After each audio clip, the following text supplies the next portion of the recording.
Now we're coming up to the 50th anniversary of the Rumble in the Jungle, where Muhammad Ali gave me the first interview after he knocked out George Foreman. I got that interview. So that comes up in 2024. So I'm looking forward to that because I am the only one on the planet that has original footage of Muhammad Ali. And this is the only footage you'll ever see where he has a black eye. He does not allow anyone to interview him with marks on his face. And so I don't care. You can go in your archives and you never see him sit down with someone and do an interview one-on-one with a mark on his eyes, black eye. Folks, that's incredible. That is incredible. Wow, congratulations. The greatest 50 years of this book right here kind of shows you a lot. It shows, it's like an archive of you with Muhammad Ali. Let's take a look. I don't know if you can get a tight shot, but you can see some of these photos. I mean, look at this, folks. You can't beat that. This is some really archival stuff here. And you have a book that's coming out pretty soon. You're in the process of writing this book, the Tell-All book. Yeah, man. Watch out, folks. The Tell-All books, huh? Tell us, just give us a sneak peek of what to expect when that book is released, Harold Bell. Can you just give us a little bit, like a little bit, you know, you see all the great fighters, not only Muhammad Ali that I've been connected with over the years of boxing history. I was there when Don King got his first break in 1972 in Ohio, where Muhammad Ali was putting on an exhibition. And a couple of friends of mine asked me, one of them was a sports writer for the Washington Star newspaper, and the other one was a lawyer, say, come on, man, well, you need to ride with us to Cleveland. Muhammad Ali is doing a boxing exhibition up there for Children's Hospital. Well, I had met Muhammad Ali in 1967 on the campus of Howard University, and I did that. And my man, Petey Green, who really put me out front back in the day, I was standing in front of Ben's Chili Bowl one day. He came and said, Harold, you know Muhammad Ali's up on the campus of Howard University? I said, what? Man, bright sunshiny day. I said, come on, man, let's go up there. He said, Harold, I can't go nowhere. I got a meeting with the boss. So I walked those several blocks up to Howard University from Ben's Chili Bowl, and there was Muhammad Ali on campus with hundreds of students surrounding him, man. So I was watching. All of a sudden, you know, I eased my way through the crowd. I was almost nose to nose with him, man. And he was talking that stuff, man. The kids were hanging on every word, man. And all of a sudden, about 30 minutes later, he said, okay, I need somebody to show me around the campus or show me around somewhere. But he wasn't talking to me. He was talking to one of them pretty little girls. I grabbed him by his hand and said, come on, champ, come on, go with me. And we started that walk down Georgia Avenue to the Howard Theater, which is located at 7th and T. And, man, he had a ball. People were honking at cars. Women were getting out their cars in the middle of the street, coming over, hugging and kissing him. He loved it. And that was my introduction to Muhammad Ali. And I didn't see him until 5 years later, and that was in Cleveland when I went out there with my buddies to watch the exhibition fight. And when I walked into the hotel room, there he was holding court again, but this was with media people. And he spotted me coming in. I ain't seen him in 5 years, man. And he looked over, said, Harold Bell, what you doing this far away from home? I almost fell out. I said, nah.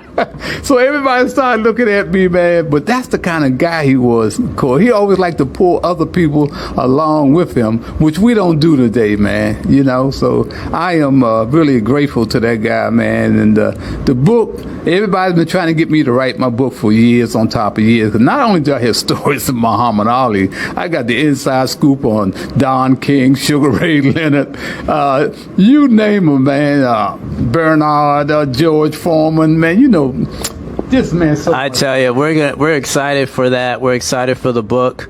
I tell you, that's awesome. What an awesome feeling that must have been, huh? Yeah, it was, man. You know, every day, 50 years later, I can get up and put that video on, and man, it blows my mind that the greatest Muhammad Ali chose me, a nobody, a little nobody. He decided to call me when he arrived back in New York 10 o'clock at night. I'm sleeping in my bed, man. It's raining like hell out, and I'm sleeping good. So my wife got me stationed by the telephone because guys like John Thompson, Sugar Ray Leonard, they call me all hours of the night. She didn't want to be bothered with the phone. So that particular night, the phone rung, man, but I'm tired, man. I'm sleeping good. So my wife hit me in the back with an elbow. She said, get the phone. I said, okay. I picked up the phone. And I said, who's calling? He said, let me speak to Harold Bell. I said, who's calling, man? He said, let me speak to Harold Bell. And before I could say it again, he said, fool, this is the heavyweight champion of the world, Muhammad Ali. I sat straight up in the bed. I couldn't believe it. I thought I was dreaming, man.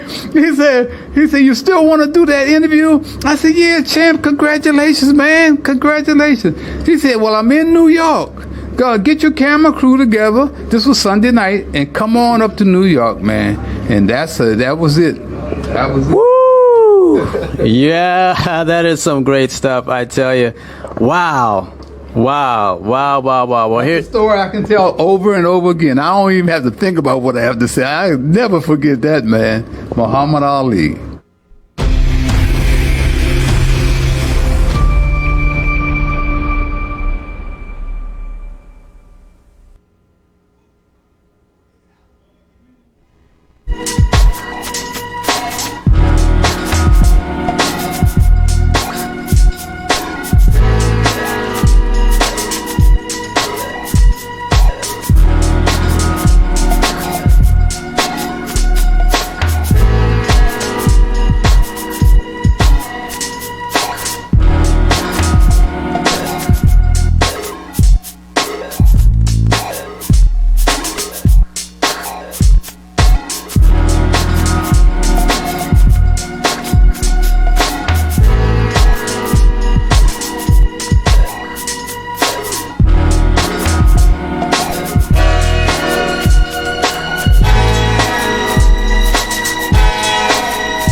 Okay. Here with well-esteemed promoter Samson Leckowitz. You know, how you doing, man? Very good. Very happy to be in the Hall of Fame after 2 years. Well, you know, we're going to see you here a lot. With a lot of your fighters that you're working with yourself. I hope so, yeah. Here down the line, you know, but we know Javier Fortuna's coming up. Oh, yeah? You know, Ryan is, you know, how's he looking and everything? Well, it's a training camp. I don't get involved so much in training camp. I do my job. The trainer, he do his job, and the fighting master do his job. Absolutely, man. You know, tell us about, you know, you recruit a lot of fighters who really get unknown opportunities from, you know, Central America, the Caribbean, and stuff like building these fighters to become champions. How do you identify these things? Is it just through networking connections over times that you met people, or, you know, you doing yourself smaller shows in these countries? No, I do shows. Yeah. But most of my fighters is I pick the right ones. You pick the right ones. And to pick the right ones, I cannot give you the secret though. Okay. Because they. Okay. So if somebody was watching and say, hey, I want to sign with you, what is it that you look for? They'll say, hey, I don't want to sign with nobody except the same. No. Normally, it's coming every day.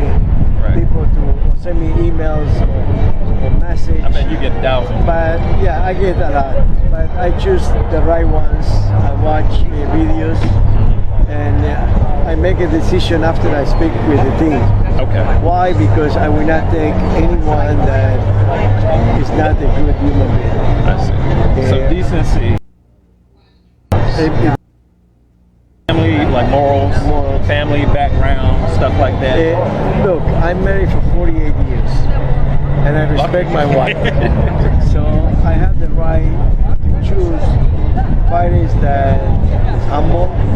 I don't believe I ever have someone that any press is saying that is not a humble man, like Sergio Maravilla Martinez, like David Benavides, like Javier Fortuna, Fundora. I mean, all of them is humble guys, including Manny Pacquiao. Including Manny Pacquiao, who's now retired. Right? Yeah. So look, there's a wonderful atmosphere. A lot of people getting inducted this week. All these people that you work with, is anybody specifically that you're excited about to see with all of this? Yeah, just with everybody here. Anybody? Myself. Yourself? Right, no, why not yourself? I want to be there one day. I think you will be eventually. I mean, I do things that other promoters doesn't do, like tournaments in South America. Yeah. Like one of them was with America Vidal Juniors. Right. Uruguay. See that? Yep. And that is start and it's an amateur in my tournaments that I'm the sponsor. I take him 6 fighters every year to Mexico to learn more. I mean, all these, what I do for boxing is because boxing was good to me. Live it, eat it, breathe it, sleep. And stay to drink, alcohol, drugs, smoke, all these, womanize, nobody can say it. That's right. So that money that you spend in the bar with your friends, I spend with boxing with young kids. I took so many from jail, so many from drugs, that today is good guys and good boxers.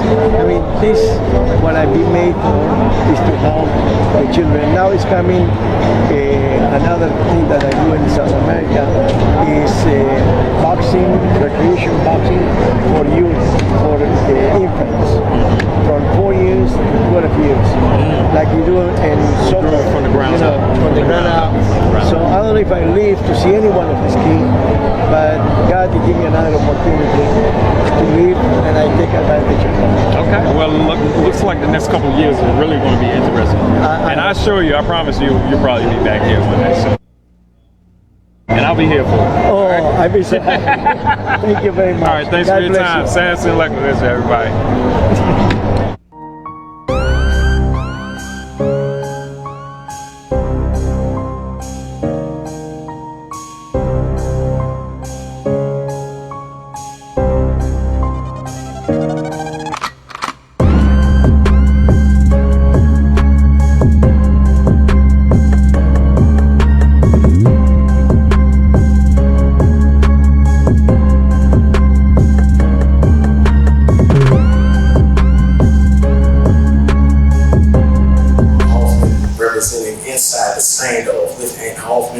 By way of WBGR, as in We Believe in God Radio. So my first question for you is, given that you're French Canadian and given the climate of MMA there, did you have the opportunity to train with the likes of George St. Pierre and Rory McDonald, and what was that like? What did you learn from them, and how did you implement the things that you learned from them into your game and make it a regular part of your game? Yeah, I had the pleasure to train with them. Yes.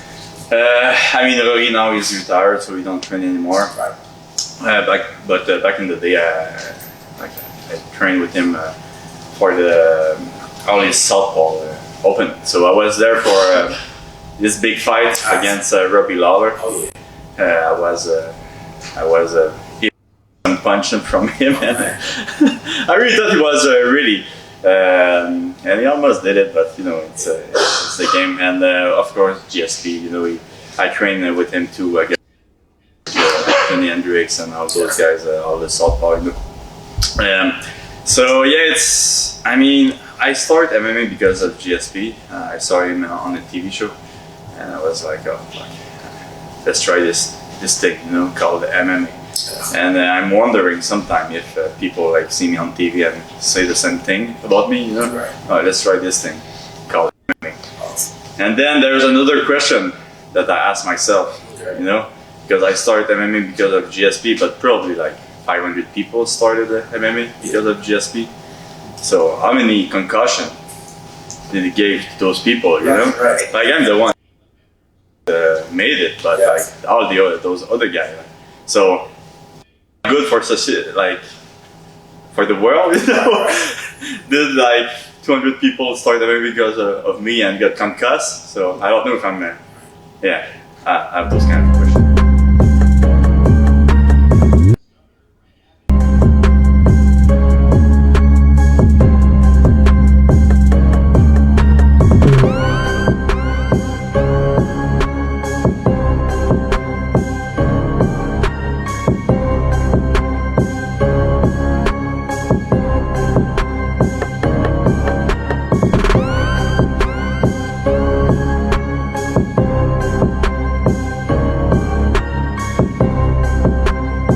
inside the standoff with Ant Hoffman via WBGR, We Believe in God Network, radio, excuse me. Two locations I heard you mention, Senegal and Sweden. So in my mind, I immediately go to, if I'm not mistaken, Biggie Boy Rosenstruck is a Senegal fighter. Who? Biggie Boy Rosenstruck, is he Senegal? No. I think Suriname. I would think Suriname. Okay, Senegal. Okay. But I know for certain Alexander Gustafsson is from Sweden. Have you had the chance to work with Gus? Oh, what is it like, and what have you taken from your workouts with him that made you want to implement them into your game? And then my second question is, what made you, at what point in your life, even with all of the difficulties that you went through growing up as a kid, at what point in your life, or what event in your life took place and made you say, oh yeah, I want to fight, for a living? All right, so start with the first part with Gustafsson. Yes. He's a friend of mine. I've known him for so many years. Awesome. I believe he doesn't get enough credit in bringing putting Sweden on the map, right? Amazing fighter, amazing human, a friend of mine, and I only have good things to say about him. And we worked out. It was a lot of years ago. He is a beast. And when he came, it was a little bit like when 50 Cent was coming up. Like people in Sweden were like, "Oh, there's a guy." And when he came, he came. Yeah. Right. So amazing guy. And the second part of the question was... Second part of the question is, at what point in your life, or what event in your life happened that made you say, oh yes, I want to fight for a living? What was that moment, if you recall? If there was one, or if there are a few? I can't remember just like at one specific moment. Gotcha. But I'll tell you this. When I started with kickboxing, my first coach, Roland Peltier, he's still in my corner right now. He's back home in Sweden. We fought in Sweden, right? We fought different kickboxing tournaments and fights, right? And then all of a sudden he told me, it was like, we're gonna go to the World Cup in a couple of months. And I was like, World Cup, like fight different countries? World Cup? And I just knew that I know that the love he got for me and the love I got for him, so I trusted him. And I just felt like if he feels that I'm ready, then I will believe that I'm ready, because I didn't have anything to compare myself to. And I believe that was a moment for us as okay, let's take over the world. Absolutely, I love it. Appreciate your time. Appreciate it.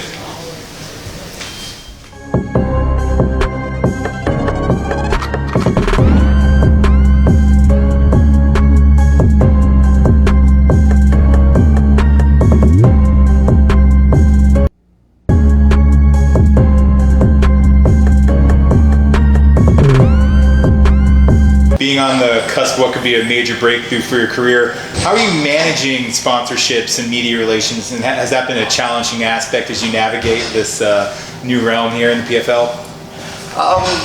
As much as typical. You try to make your living, especially like a reference back to the regional level, off of sponsorships and ticket sales in order to survive, because you have to break through that barrier to get to the level that we're at now, where it pays enough for me to sustain a living. Context, I'm 31 years old now, and I'm barely scraping even now. So like anybody get into the fight world, that's what you have to deal with, but that is the part of the game you have to sell. So finding sponsorships is a challenge, but it gets easier with time. I'll leave it at that. Yeah, good. Hey, I'm Jesse Stern, and I'm coming to you from WBGR Radio. Hello, Sada Wussi here. Just wanted to give a shout out to WBGR.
Never had so many people around me intently looking.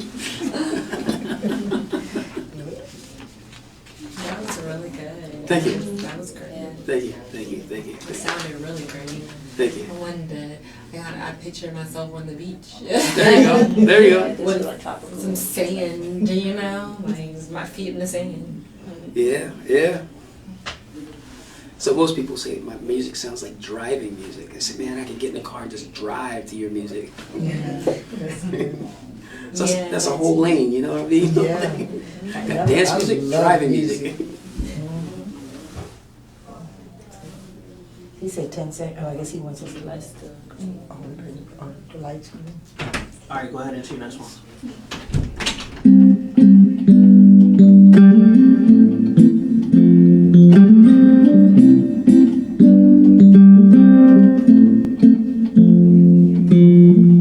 It doesn't matter what people say. You gotta do things in your own way. 'Cause sometimes they don't know what they say might hurt you, so analyze it. Analyze it. You wanna sing, then sing your song. You wanna dance all night long. I wanna be a baseball star. I wanna drive a real fine car. Analyze it. Analyze it.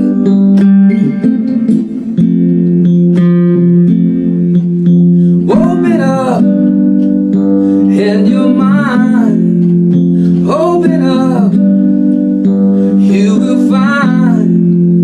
Open up to analyze it. Analyze it. I wanna sail the 7 seas. I fly to Mars just for me. I'll be the greatest love of all time. Lay on the beach and drink fine wine. Analyze it. Analyze it.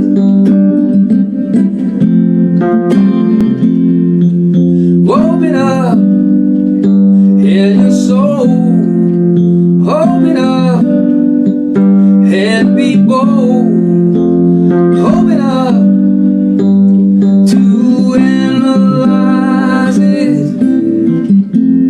Analyze it.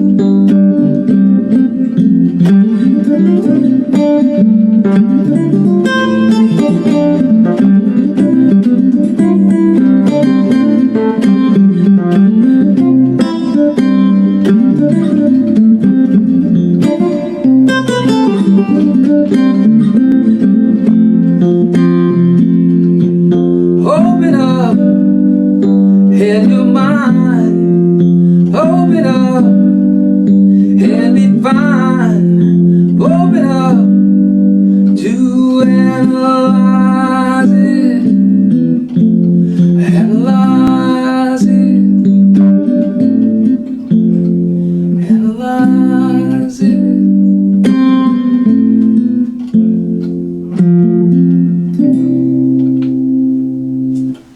That's good.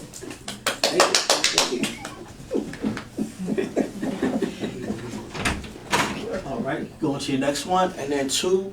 Looking around is cool, but make sure the time's looking dark as Which one? Okay, okay, okay, let's see. And yeah, it's that one. It's that one right there, okay. When it turn red. When it turns red. When it turns red, Yeah, okay, that's your okay, cue. okay.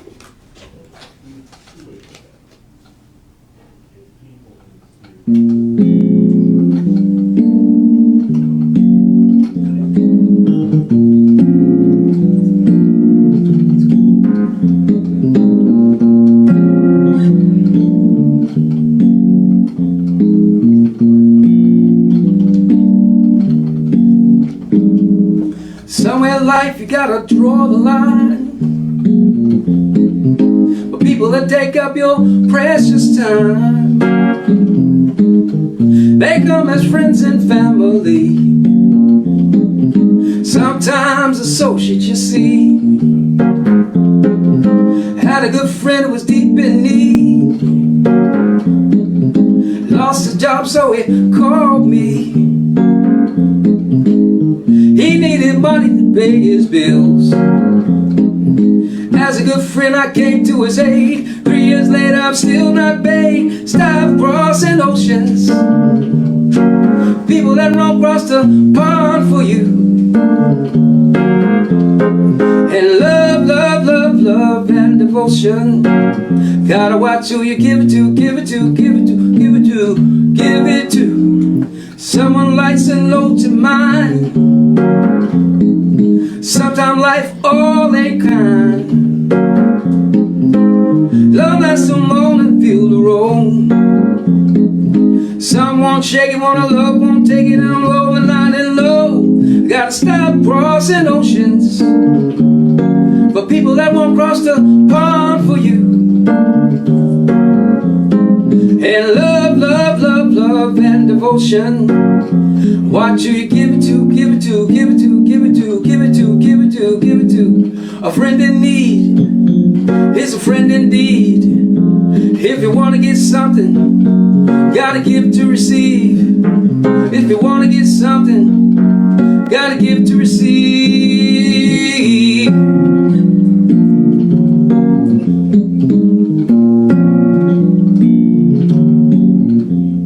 Gotta stop crossing oceans.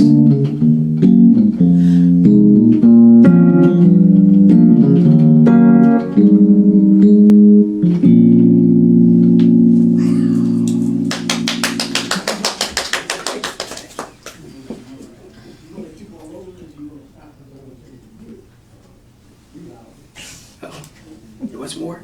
I think he's ready. Did you? I think we're off. Yeah, we're off now. Did you write? Are those your songs? Yes. Or, oh, those are all my songs. Yes.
homer by Rendon. Kendrick into the opposite corner. That one well hit. Springer looks up, and it's gone! Howie Kendrick has delivered the Nationals a one-run lead!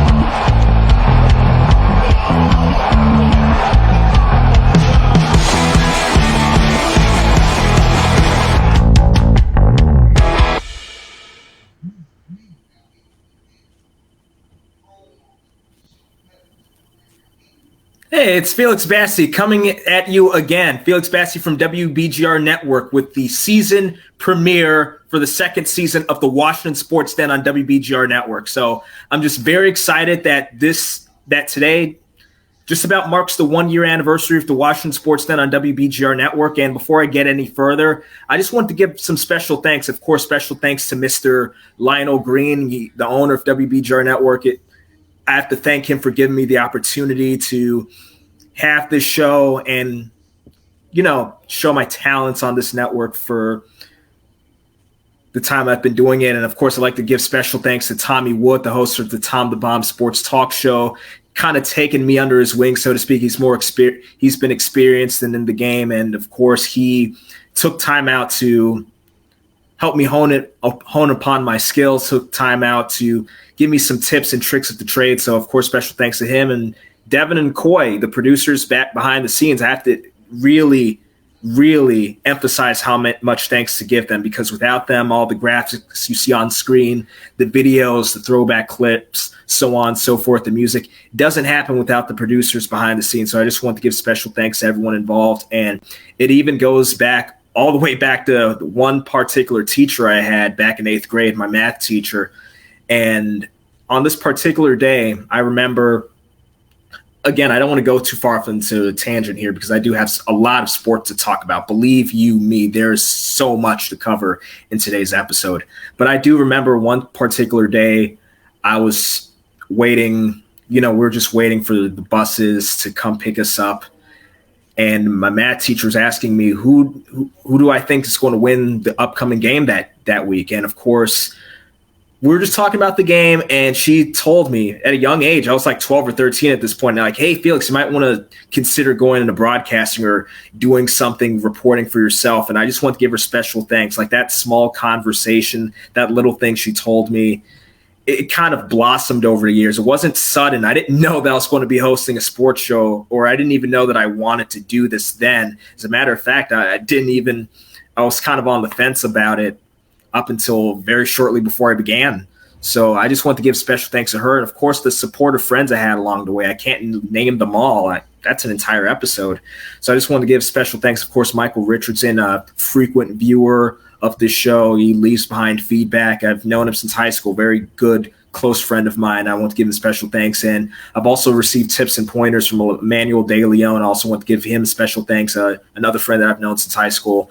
And without any further ado, and of course, me very genuinely and from the bottom of my heart, meaning all those pleasantries that I've expressed to the people who've helped me out along the way. Let's move on to the area of sports. After all, this is the Washington Sports Den. And my goodness,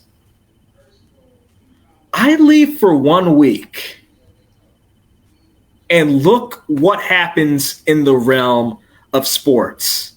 I leave for 1 week and there's just so much to cover. Of course, you had the very unfortunate incident involving our starting running back, the Washington Commanders starting running back, Brian Robinson. Of course, most of you have heard the report that he was shot in an attempted robbery in Washington, D.C.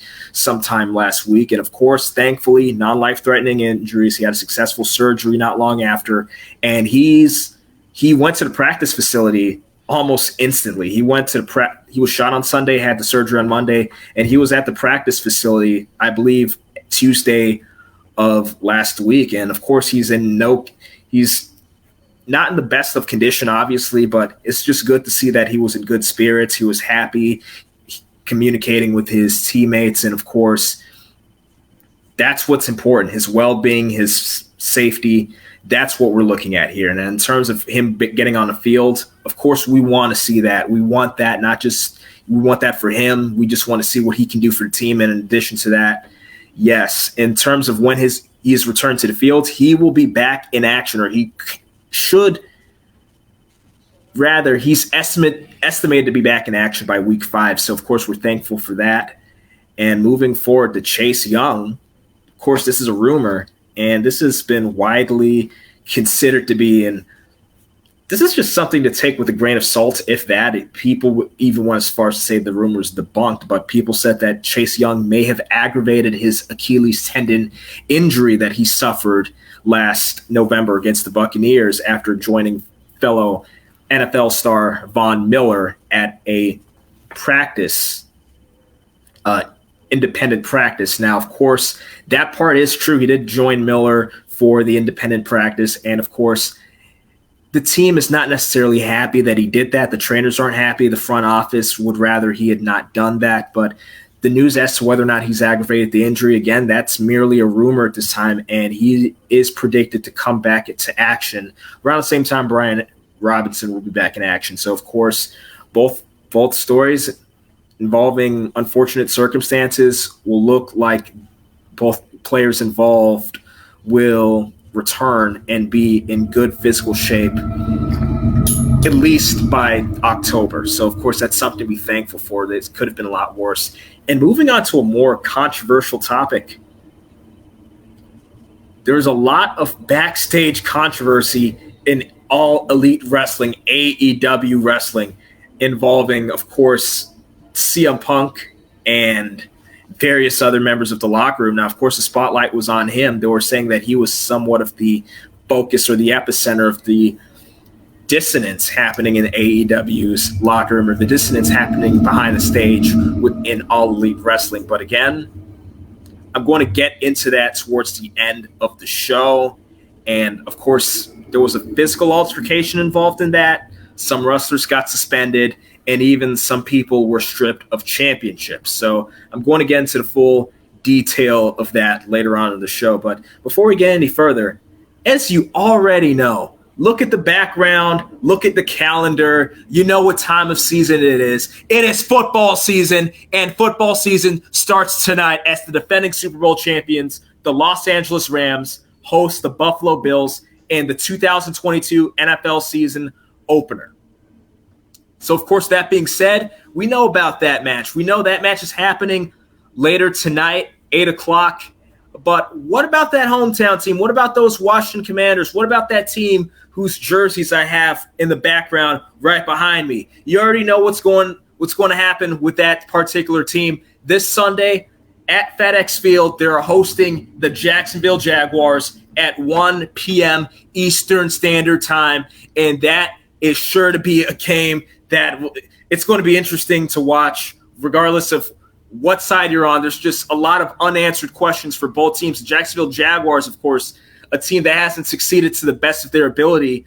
They have a fairly new quarterback. You may have heard of him. I'm almost certain you have at this point.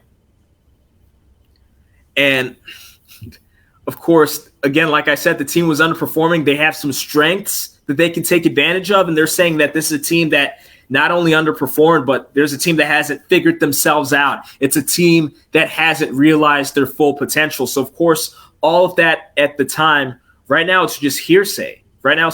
People are saying Trevor Lawrence is going to realize his full potential this season. The Jacksonville Jaguars defense, particularly their front seven, is projected to improve greatly this year. And you already know what's going on with the Washington Commanders. I've said this episode after episode after episode. People say at the quarterback position, what's the proverbial missing piece to the proverbial puzzle? And I'm going to watch how many times I use proverbial this season.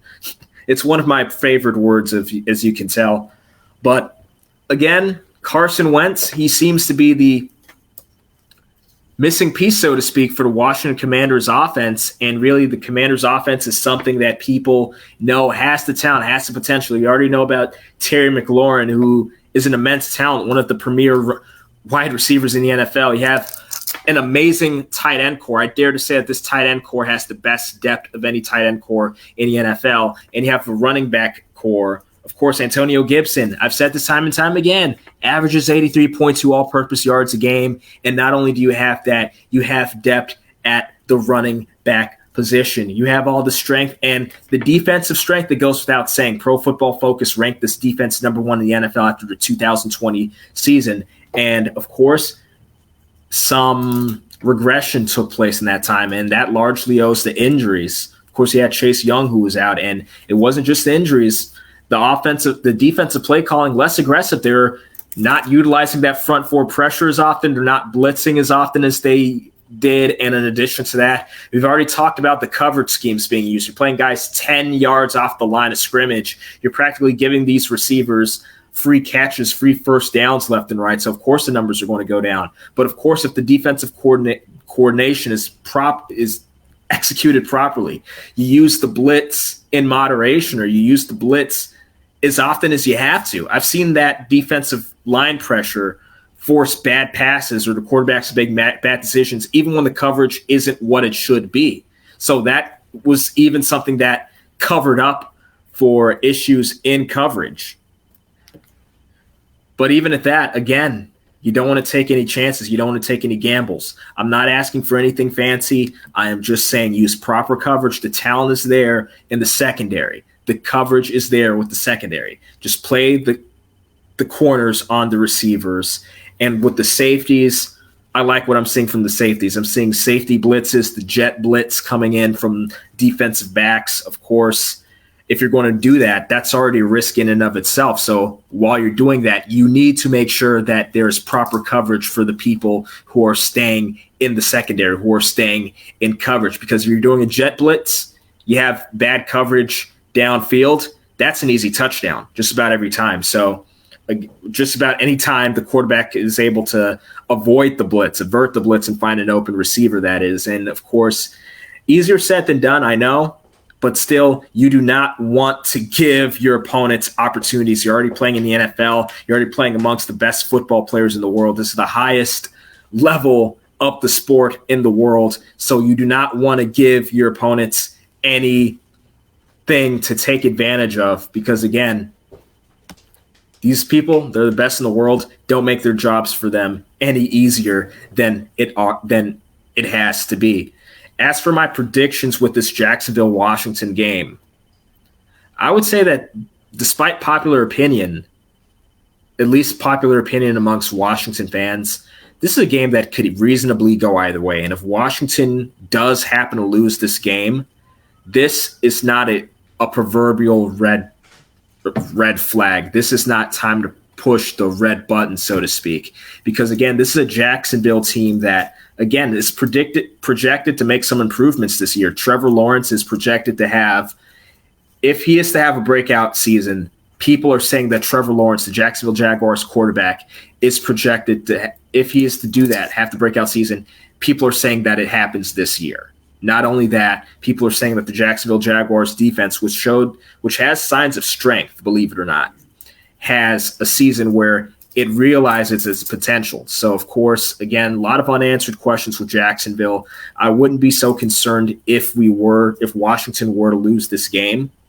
But I would say in terms of who I do expect to win, I would say I would expect Washington to win this game. And again, it can go either way. I wouldn't be shocked if it's a proverbial nail biter going either way, but at the same time, I do project Washington to win this game. Will it be a decisive victory? I'd say more than likely, yes. I wouldn't be surprised if Washington wins this game by between anywhere in the ballpark of 3 to 10 points. So I'd say that Washington should win this game by one possession, if not a little more than one possession. But if Washington does lose this game, I would say that they'd lose this game by no more than 7 points. So that's my take on it. If you want me to pick a team, just be concise, just be decisive. I just go with Washington by 7. Washington's keys to victory in this game. Their keys to victory in this game. First off, I'd say this. I would say that Washington, of course, they should run the ball, but not just run the ball as they have and have been doing so successfully. Also try some outside runs there.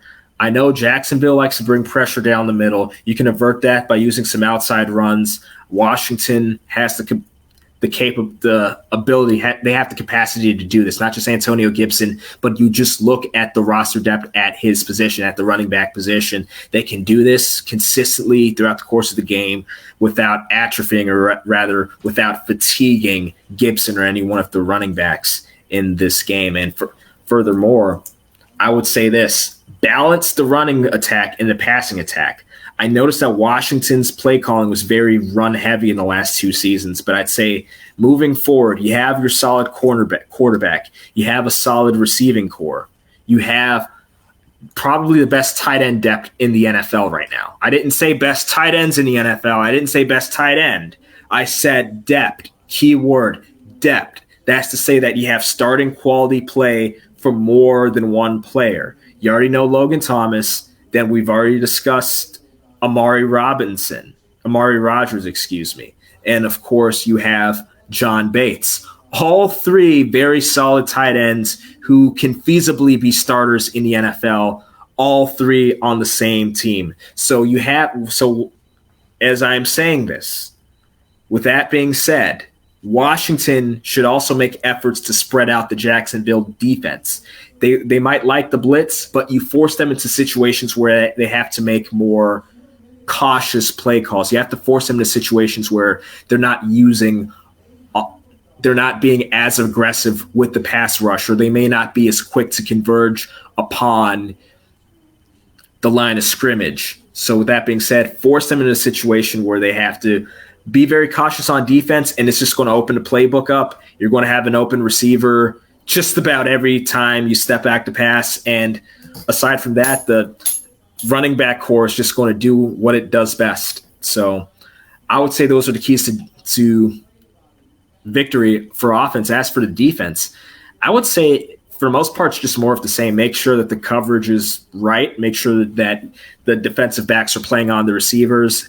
You blitz every now and then. You blitz when necessary. I definitely say that you should blitz on third down situations or long yardage situations, force the quarterback into making a bad pass. And I've seen that work time and time again, even when the coverage wasn't good in years past. And I take it a step further with Trevor Lawrence.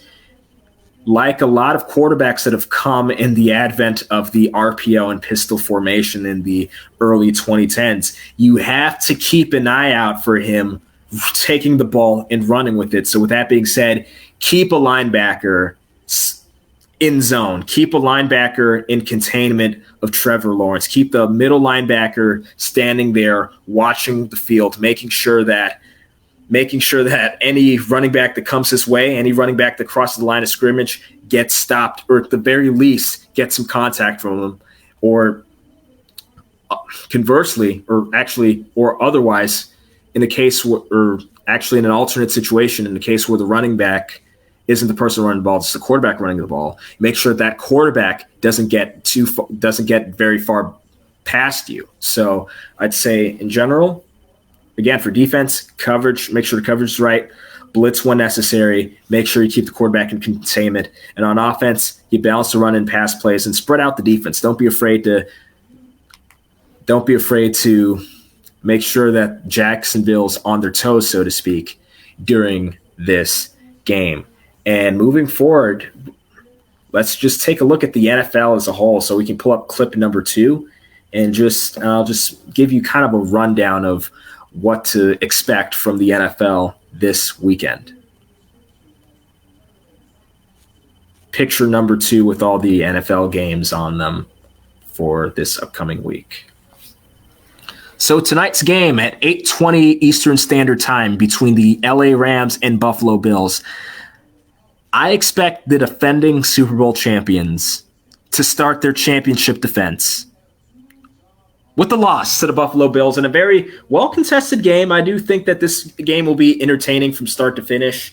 However, I just think that Buffalo Bills defense, very highly ranked defense, I believe that they're ranked number 1 in yards allowed for both running and passing in 2021, despite not having any major stars aside from Von Miller. Again, Von Miller being a recently acquired player, so he wasn't really part of that success that they had in the previous year. So that's added success, added talent to that defense. And not only that, it goes without saying, Josh Allen, one of the premier players in the NFL, one of the premier quarterbacks, and again, like I said, premier players overall. He's not only a solid threat with passing the ball, he's also a skilled runner. And you also, again, you have Diggs at the wide receiver position. I think that this may prove insurmountable for the defending Super Bowl champion LA Rams. Moving forward to the 1 o'clock games on Sunday, I see the New Orleans Saints opening up the season with a win against their division rival Atlanta Falcons. Baker Mayfield in the build revenge game between the Carolina Panthers and Buffalo Bills. Carolina Panthers and Cleveland Browns.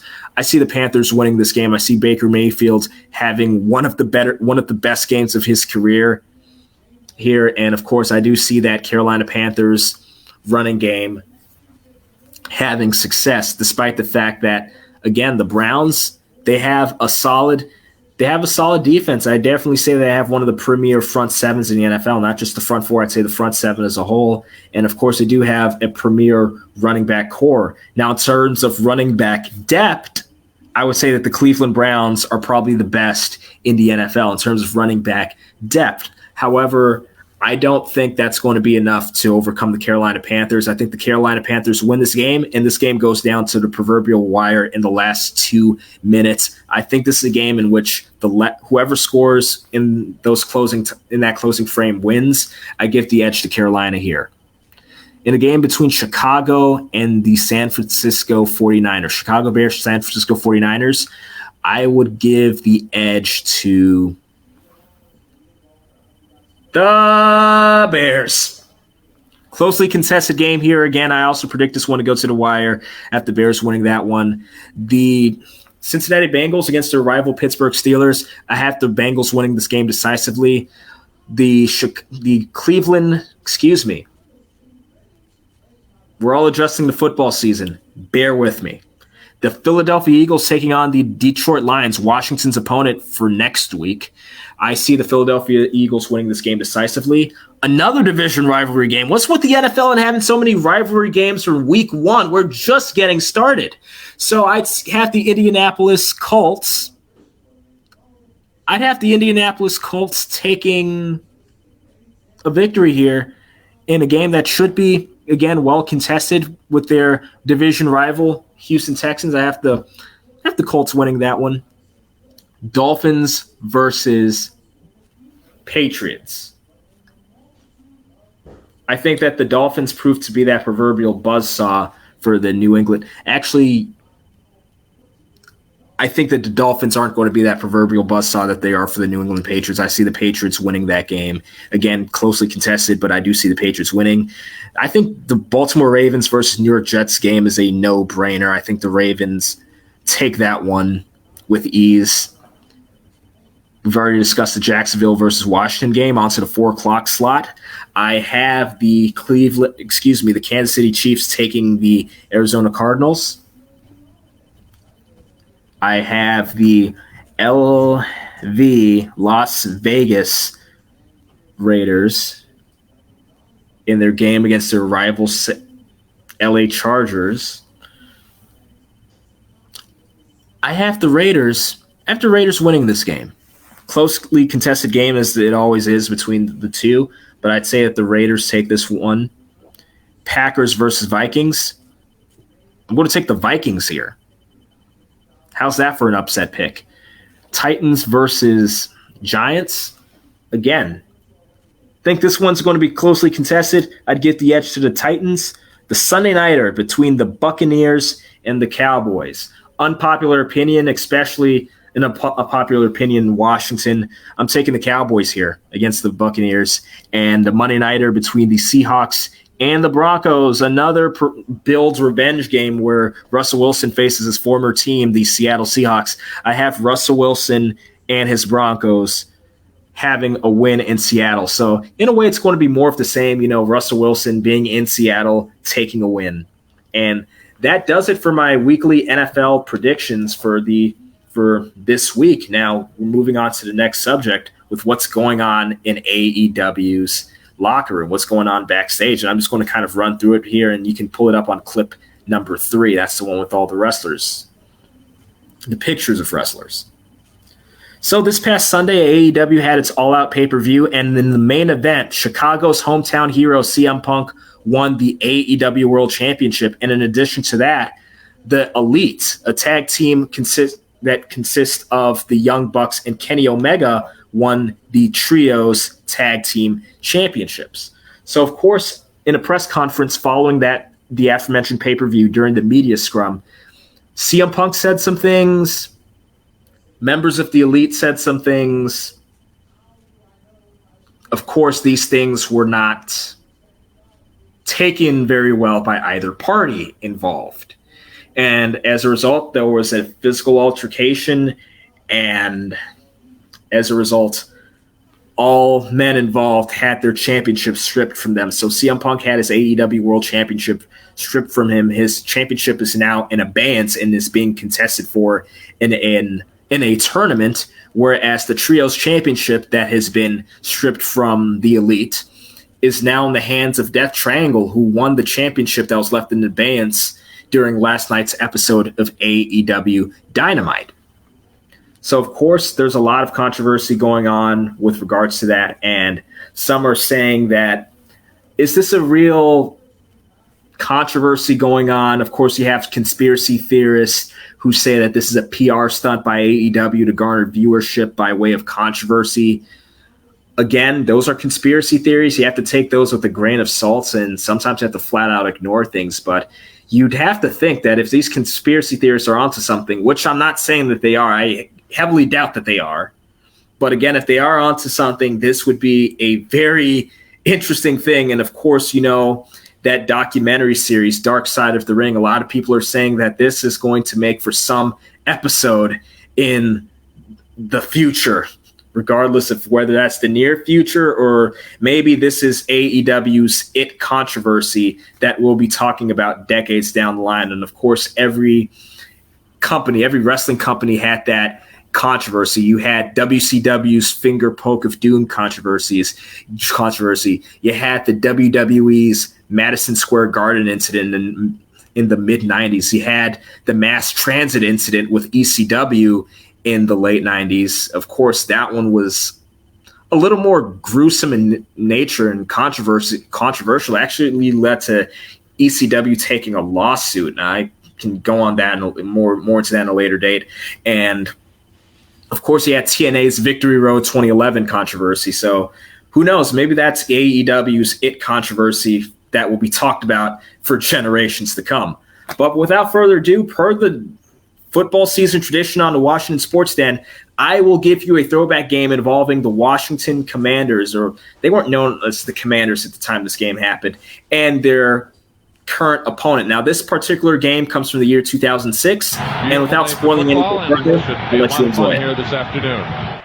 On 2nd down and 6 at the 42-yard line, Brunel hands the ball off to Portis again. It's a throwback. He's looking to go deep. He's going to get hit, turn and throw the ball, and this one's going to get picked off. Rasheen's got it his 4th of the year. He is going down the sideline. He's at the 40 and running out of bounds at the 35. From the hold of Chris Hansen, the kick will come left to right across your radio dial to give the Jaguars a 3-0 lead. The snap, the hold. The kick is up. It's got plenty of distance, and he got it inside the right upright, and the Jaguars take advantage of the turnover. Brunel in the shotgun needs 5 yards. Barks out the signals, takes the waist-high delivery. Has time in the pocket, steps, turns, and throws. It is caught. Moss spins to the inside from the 50-yard line. There's all kinds of room. He's at the 30-yard line. He's got a seam to the sideline. Deion Grant finally puts a hit on him. He breaks away, and he's going to the end zone for a touchdown. They're moving the safeties up to the line of scrimmage, and here they come on the blitz. Byron under pressure dumps it off. Reggie's got it. He's got room to run. Breaking tackles. He's at the 20. Reggie at the 15. Breaks another one. 10, 5. Reggie Williams. Touchdown, Jacksonville. 3rd and 15 from their own 49. Here comes the maximum blitz. He gets off with it over the middle, and it's complete. Jones Drew with it. Could he go across the 10? And he motors all the way for the touchdown. Maurice Jones-Drew as the Redskins blitzed Leftwich, and he made him pay. High formation behind Brunel. Cooley in motion to the right. Brunel gives to Portis. Hit at the line of scrimmage, and no indication. Gotta be able to touchdown. Late signal whistle by the referee. Touchdown, Clinton Portis, and the Redskins take the lead. 3rd and goal from the 8. Brunell in the shotgun formation. Santana in motion. Brunell back to pass. Into the end zone. Fires. Has a man at the goal line, and he's in. It's Santana Moss at the 1-yard line. He made the catch, and he dove in for 6. Takes the snap, drops to throw, pressure coming, looks, turns, fires for a man. It is. He caught it. He caught it. Touchdown. Reggie Williams, second of the ball game. Unbelievable. Hall is ready from 37 yards out with 2 minutes to play. The kick is on its way, and it is good. He hits it. John Hall delivers the go-ahead field goal. 30-27. The Redskins take the lead with 1:55 to go. The pressure is on Josh Scobie. All right, to tie it up with 11 seconds to play. From the hold of Hansen left to right. The snap, the placement, the kick from Scobie. Up, on the way. And he got it! Scobie got it! And he ties the ball game with 6 seconds to play. Betts breaks off now. He's in motion to the right. Santana Moss is to the left, and Brunell's back to pass.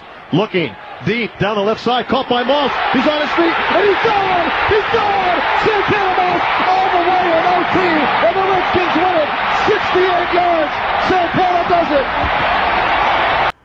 An absolute classic, one of my favorite games from childhood, just a fond memory. And a little factoid for you. One of the Jacksonville coaches, particularly their head coach, should look a little familiar to you. That was Jack Del Rio. He was the head coach of the Jaguars at the time of that game. Now our defensive coordinator. So I just wanted that to air that out. And also their quarterback at that time, Byron Leftwich. Not only did he become a Super Bowl champion as a member of the Tampa Bay Buccaneers coaching staff, but he's also from right here, DC. So I just want to give you a little bit of info regarding that game, some factoids, if you will. And that's it for this week's episode of the Washington Sports Den on WBGR Network. So excited to have the second season of the show. Felix Bassi signing off. Take care, folks.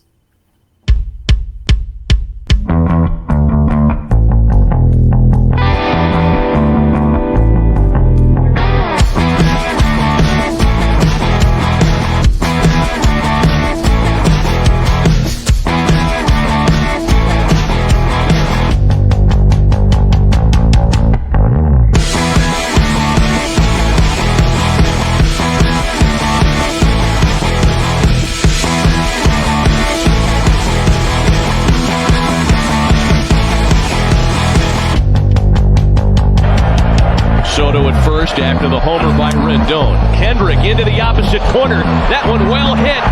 Springer looks up, and it's gone! Howie Kendrick has delivered the Nationals a 1-run lead!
just for the way you look at me. O is for the only one I see. B is very, very extraordinary.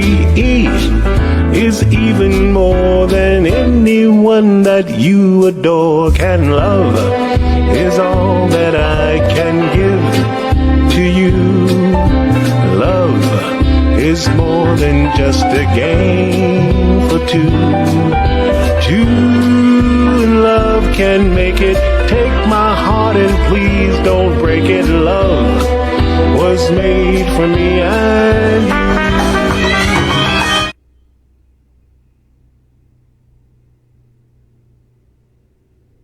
you. And this is the day that the Lord has made. We will rejoice and be glad in it. If you don't think it's a great day, just try missing one. And we, L-O-V-E, love sports on the Tom the Bomb Show. I'm your host, Tommy Wood, and I got another fantastic show for you today. As usual, we want to thank God for the refreshing and restoration that He's doing for each and every one of us in 2023. No trivia question today, but we do want to congratulate Deron Bland of the Dallas Cowboys as he set an NFL record with his 5th pick 6 touchdown against our Washington Commanders over the Thanksgiving holiday. So congratulations to Deron Bland, because that was our trivia question from last week. And he turned around the following week and broke that record. It was fantastic. If you saw the game, he was determined to get in that end zone to get that 5th touchdown. So congratulations to Deron Bland of the Dallas Cowboys. And we don't have a poll question for today. I was thinking about this, and as I was watching the games on Sunday, I was watching the Patriots and New York Giants games, which we're going to talk about just a little bit, because nobody really cares, okay? But just a little bit. But the thought came to me when I was watching the game, man, Mac Jones looks like the worst quarterback in the NFL. So I just kind of thought about it, and I just want to run this by you guys. Who do you guys think the worst quarterback in the NFL between Mac Jones of the New England Patriots, Zach Wilson of the New York Jets, or Bryce Young of the Carolina Panthers, the 1-10 Carolina Panthers? And we're going to talk about that because we got some NFL breaking news on that. But that's the poll question for today. What do you guys think out there? Who's the worst quarterback? Now, the 3 guys that I just mentioned, they're all the last 3 ratings of quarterbacks in the NFL. Mac and Cheese, Zach Wilson, and Bryce Young. So what do you guys think? Which one of them is the worst? That's our poll question for today. Hey gang, what are we watching tonight, man? It's Monday Night Football at 8:15 p.m. We got Chuck's Chicago Bears, the Bears, versus the Minnesota Vikings. That's coming on at 8:15 on ESPN. Hey gang, I'm so excited to announce the launching of the Tom the Bomb Sports and Travel website. We're going to show you how to travel better and pay less for cruises, air travel, hotels, rental cars, themed destinations like Disney.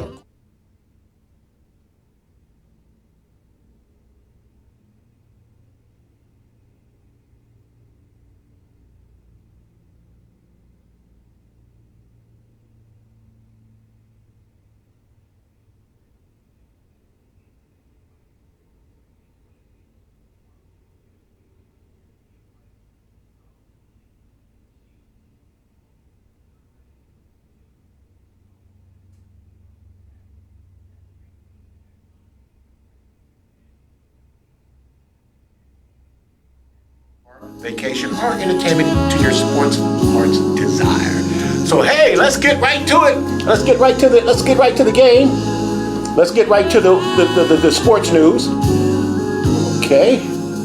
All right, I guess that'll pop up in a minute. All righty, let's start off with our East St. Louis Flyers. All righty. The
and everyone who believed in us. Cary Grove earned its second 6A championship in 3 seasons.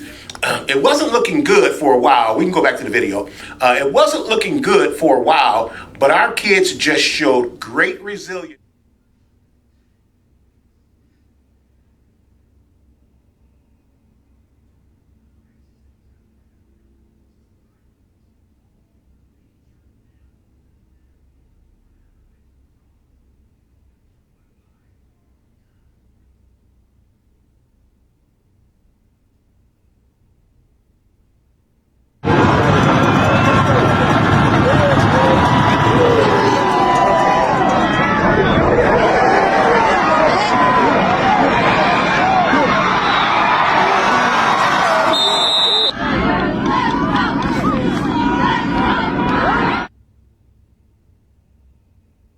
If Battle hadn't got injured, if we only had our guy. Pops definitely adds that extra dynamic that we're missing, Coach Darren Sunken said. That last drive, you're talking about a dual threat quarterback who can make things happen from the pocket. It definitely would have been nice to have him. I hate to see him end his career the way it happened with an injury and couldn't finish the ball game. But he's had a great 4-year career, and he gave it all up for his team today. I'm proud of my guys. Coach Darren Sunken said they all gave all that they had. We just came up a little bit too short. All righty. Well, let's talk about what I saw in this game, because I actually watched all of this game. Let's see if we can pull this up real quick. Yep, I watched all of this game, and here's what I saw. First things first, it was the Cary Grove's triple option that made the difference. Secondly, I want to say right off the bat, the best team won the game. The best team won the game. I say all the time that football is a very, very simple game. You got to block, you got to tackle, you got to be able to run the ball, and you got to be able to stop the other team from running the ball on you. Man, this was a great, great football game, because this was smash mouth football. Look, I'm watching this game.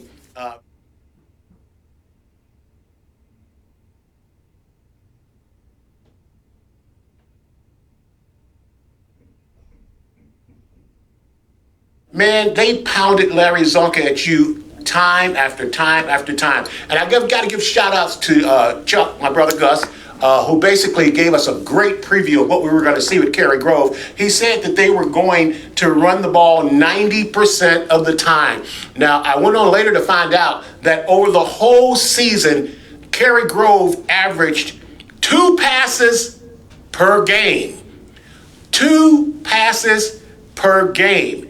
And they put me in remembrance of the Miami Dolphins, because the Dolphins just pounded you with Larry Zonka over and over and over and over. And then when they got you looking inside for Larry Zonka, boom, they'd hit Jim Kitt or Mercury Morris around the corner, and they busted for a big game. They also had one of the top 10 receivers in the history of the NFL in Paul Warfield. And Paul Warfield, as great and as graceful and as great a receiver as he was, he probably averaged 25 or 30 catches a season. Listen to what I said. 25 or 30 catches a season. Puka Nacua caught that many in one game, okay? But that was the Dolphins' game plan. They were going to pound you, hit it outside with a pitch or reverse, and then lull you to sleep and sneak Paul Warfield behind you for a long pass. And that's basically what the Cary Grove Trojans did to our East St. Louis Flyers on Saturday. We talk about on this show a lot, how do you beat Tom Brady? How do you beat Patrick Mahomes? How do you beat Joe Montana? How do you beat the great quarterbacks that has these powerful offenses? Aaron Rodgers, you keep them on the sideline. Now, we saw the week before with Washington what they tried to do with the ball control to the Flyers. But, man, I'm telling you, man, this game plan that the Cary Grove Trojans had was outstanding. It was outstanding. And, the better team won. I Connected hate to say it, the better team won. They executed. They were more disciplined, and you know, we talked in the past about the Flyers being a little undisciplined, having some you know, incidental penalties, offside, mouthpiece, late hits, things like that that would eventually end up costing them. But in this game, that wasn't the undiscipline that I saw.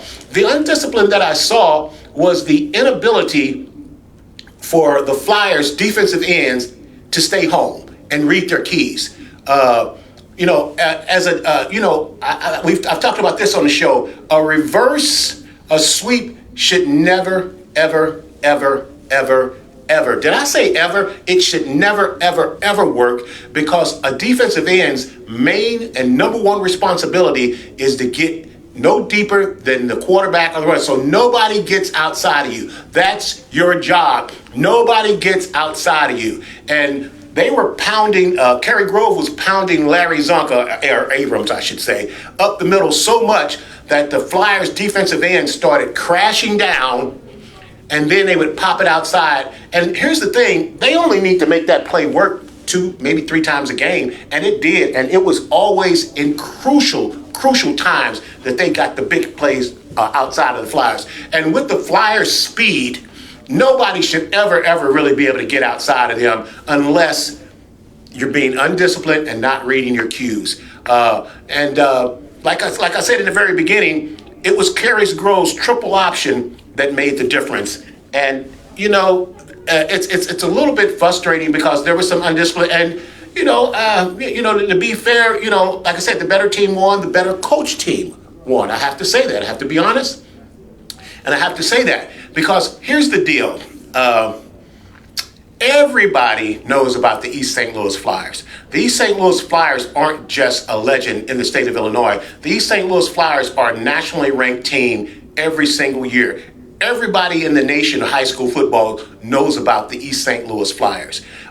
So when you get down to say everybody in the state of Illinois knows about the Flyers, they know the Flyers are coming. They know all gas and no brakes is coming. They know it's coming. And what these coaches have done is like, well, how are we going to beat this high-powered offense with these great athletes with all this speed? How are we going to beat them? And, you know, I say this all the time. Coaching is, football is the sport where coaching matters the most, because adjustments is what eventually wins the game for you. So these teams say, how are we going to beat this powerful, high-powered offense from East St. Louis?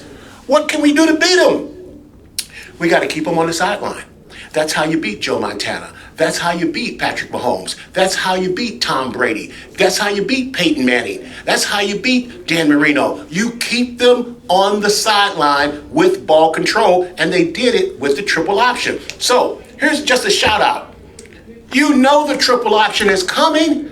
You got to be able to get ready. Listen, Kerry Grove ran about 3 plays the whole game. They ran about 3 plays the whole game, and the Flyers couldn't shut them down. Now, let me tell you why the triple option doesn't work in college, why the triple option doesn't work in the NFL. Now, used to be the triple option ran in high school a lot, used to be ran in college a lot. Nebraska, Oklahoma, teams in the Big 8, Big 10, they used to run the triple option. Jamel Holloway of Oklahoma ran the triple option better than any quarterback I ever seen in my life. Tommy Frazier of Nebraska ran the triple option as good as it could be run. But let me tell you why the triple option is not ran in the NFL. Because if you ran the triple option in the NFL, your quarterback would be dead. Okay? He wouldn't be injured. He wouldn't be hurt. He'd be dead. And there would be a funeral. Because how you stop the triple option is very, very simple. You hit the quarterback on every single play. You hit him on every single play. If he has the ball, you hit him. If he doesn't have the ball, you hit him. And eventually what happens is you run out of quarterbacks. And that will stop a team from running the triple option, because what the quarterback is doing, he's riding the fullback into the line, and he's reading the defensive end. If the defensive end stays, he gives it to the fullback. If the defensive end comes out, he pulls it out, and he either runs it himself or he pitches it, which gives you your triple option. Well, how do you combat that? You hit the quarterback on every single play, whether he has the ball or not. You just keep rocking him. Now, you'll probably end up getting some penalties on that. But the point being is, if I get to your third string quarterback, like the Philadelphia Eagles did my 49ers in the NFC Championship game last night, you know what your chances of winning if your third string quarterback is in the game? Ask the East St. Louis Flyers what their chance of winning when their starting quarterback was no longer in the game. This is why the triple option doesn't work on college anymore. They don't run the triple option in college anymore for the same reason that they don't run the triple option in the NFL. Now, Coach Sunken, if you know when you get downstate that Cary Grove and Mount Carmel is going to run the triple option, you got to be able to stop that. You've got to be able to stop that. All you got to do is tear the quarterback's head off, and that triple option stuff will stop. It will go away, and that won't be it. Now, I said the better team won, and they did, because the Flyers scored. They took the lead for the first time in the first 6 seconds of the fourth quarter. They scored on the first play of the fourth quarter. And then the Cary Grove Trojans took over the ball, and they put together, let me make sure to get this right. They put together a 19-play drive that covered 71 yards and took up almost 11 minutes. Now, there's only 12 minutes in a quarter. So they get the ball down by 5 points, and they use up almost 11 minutes. In the whole fourth quarter, the Flyers had the football for about 1 minute and 25 seconds in the whole fourth quarter. And then when they got it back, Robert Pops Battle, their starting quarterback, fantastic quarterback, had a fantastic career. He's out of the game. So now you got a freshman quarterback who hasn't played, who's in a state championship against a top-ranked team, and he's going to win the game for you? Not going to happen. Not going to happen. Now, we have to talk about this, because one of the reasons we had Chuck on last week was we wanted to talk about officiating and some of the calls, that always seem, because we all know, being from East St. Louis doesn't win close games, because, the saying is, if the game is close, then the officials are going to get involved. Kobe, go ahead and bring that picture up for me that I asked you to isolate for me. Go ahead and bring it up, because this was a crucial play in this game where they called the kid, I think this is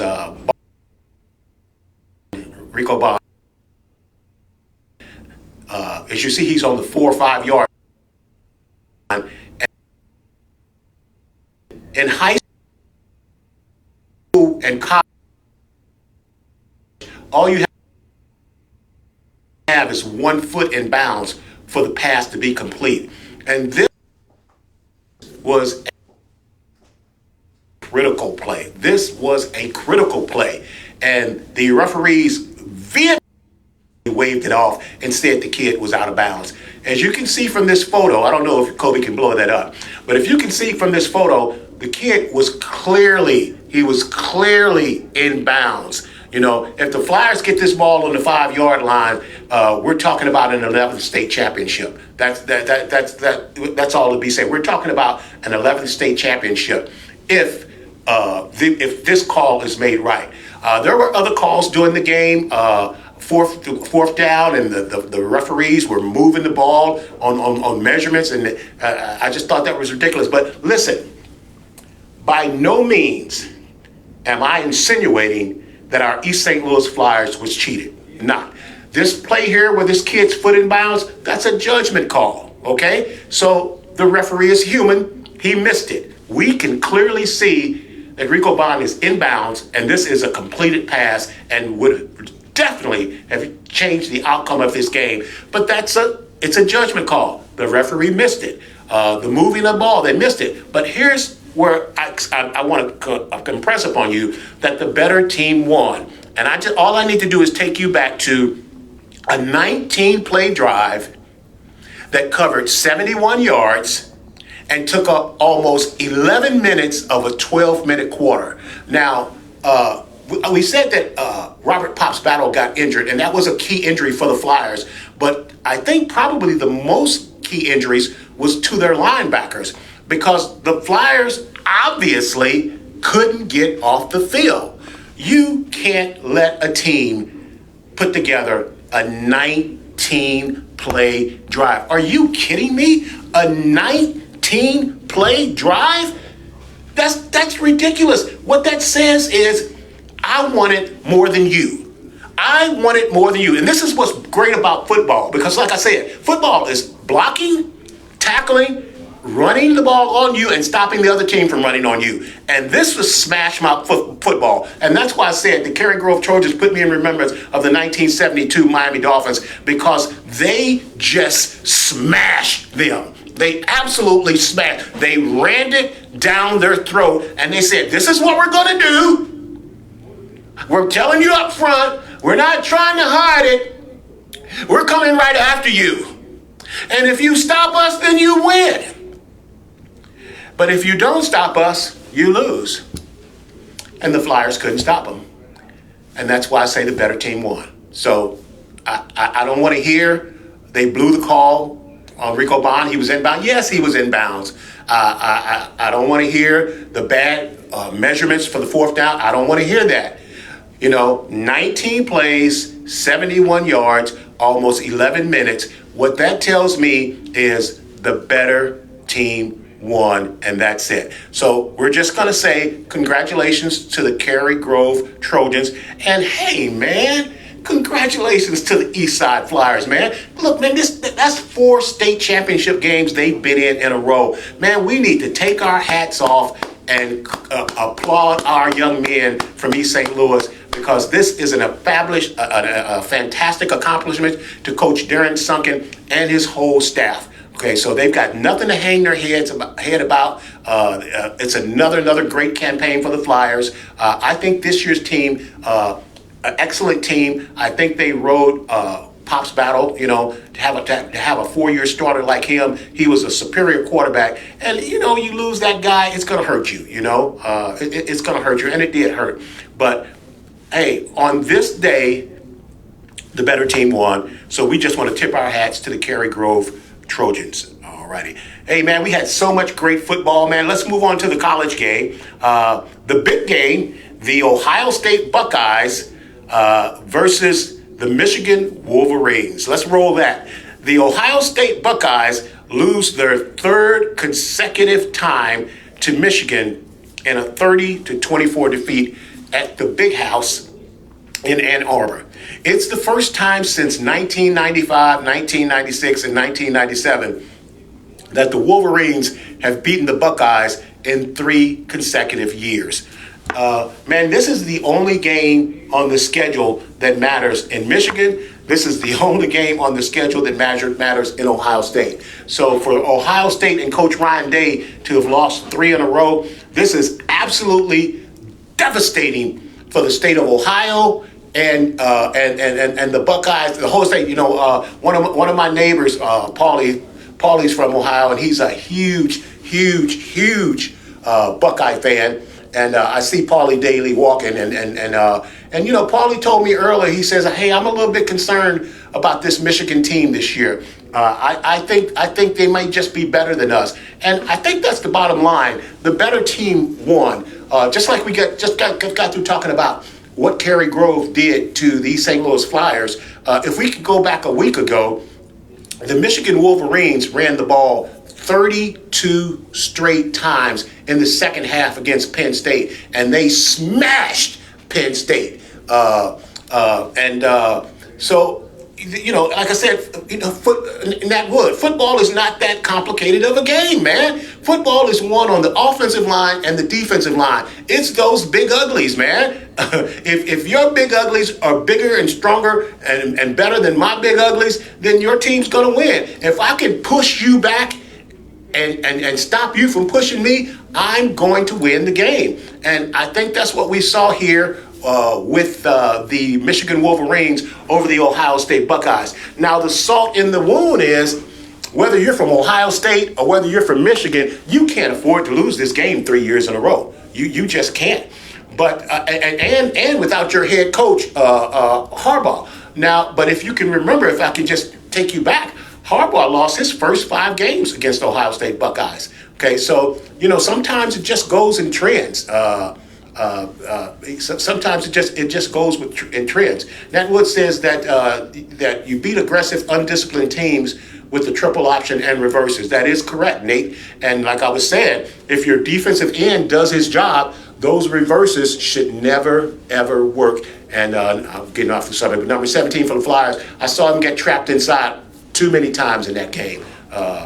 Too many times. Right, and who's the meanest lineman? And I think that's what we saw here in the Michigan-Ohio State game. For the most part, they just bullied them, man. Look, man, like I said, football is it's not that complicated, man. It's not that complicated, man. I don't care if you've got Patrick Mahomes as your quarterback, or Tom Brady, or Joe Montana. Man, if you can get pressure up the middle on that quarterback, it's going to be a long day for him, you know? And, you know, the better team won, you know? They had been saying that Michigan hadn't played a really good schedule. Their first real test was supposed to be against Penn State, and we saw how they punished Penn State. And then they rolled into Ohio State. It seems to me that this game pretty much knocks Ohio State out of the college football playoffs. So this sets up the Big Ten championship game between Michigan and Iowa next Saturday in Indianapolis, as the Wolverines look to win its 3rd consecutive conference and qualify for the college football playoff. Let's move on to our next game, the Iron Bowl, man. Just like Michigan, Ohio State, Alabama, and Auburn, the Iron Bowl, man.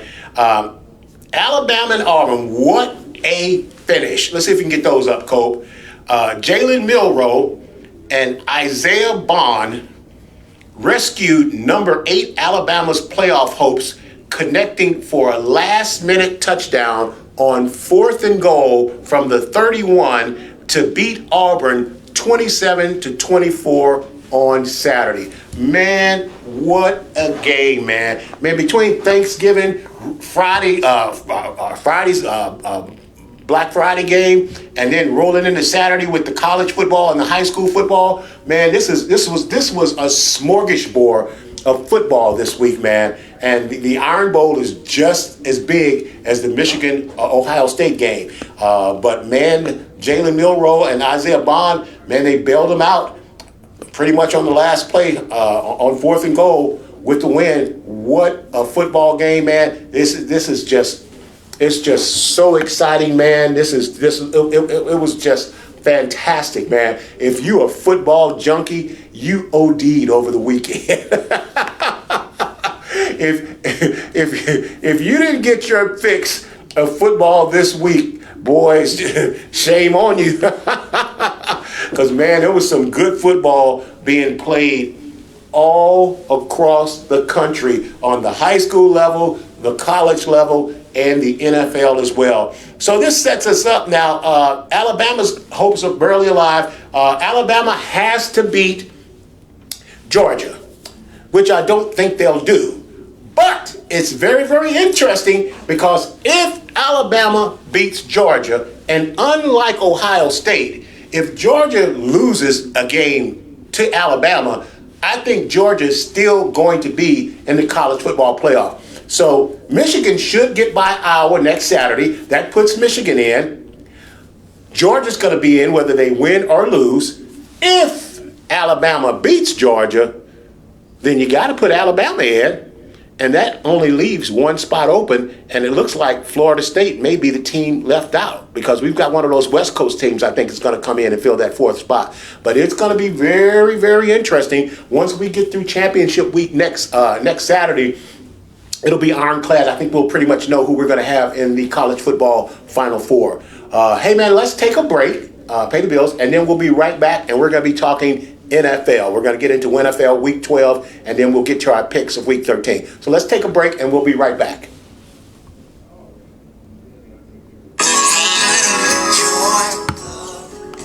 Battery 100%. Connected to iPhone 250.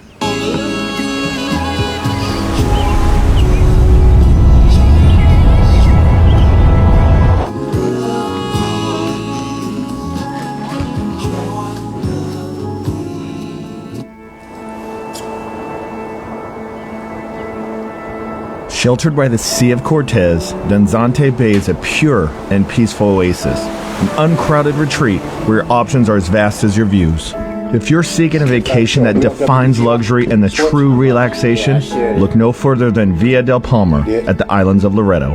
A splendor of true Mexican hospitality effortlessly blends with rich materials and insatiable comforts to bring guests the ideal home away from home experience. With its quiet beaches, scenic vistas, rich history, and an astounding surrounding natural habitat, you'll feel as though you've been swept off to paradise.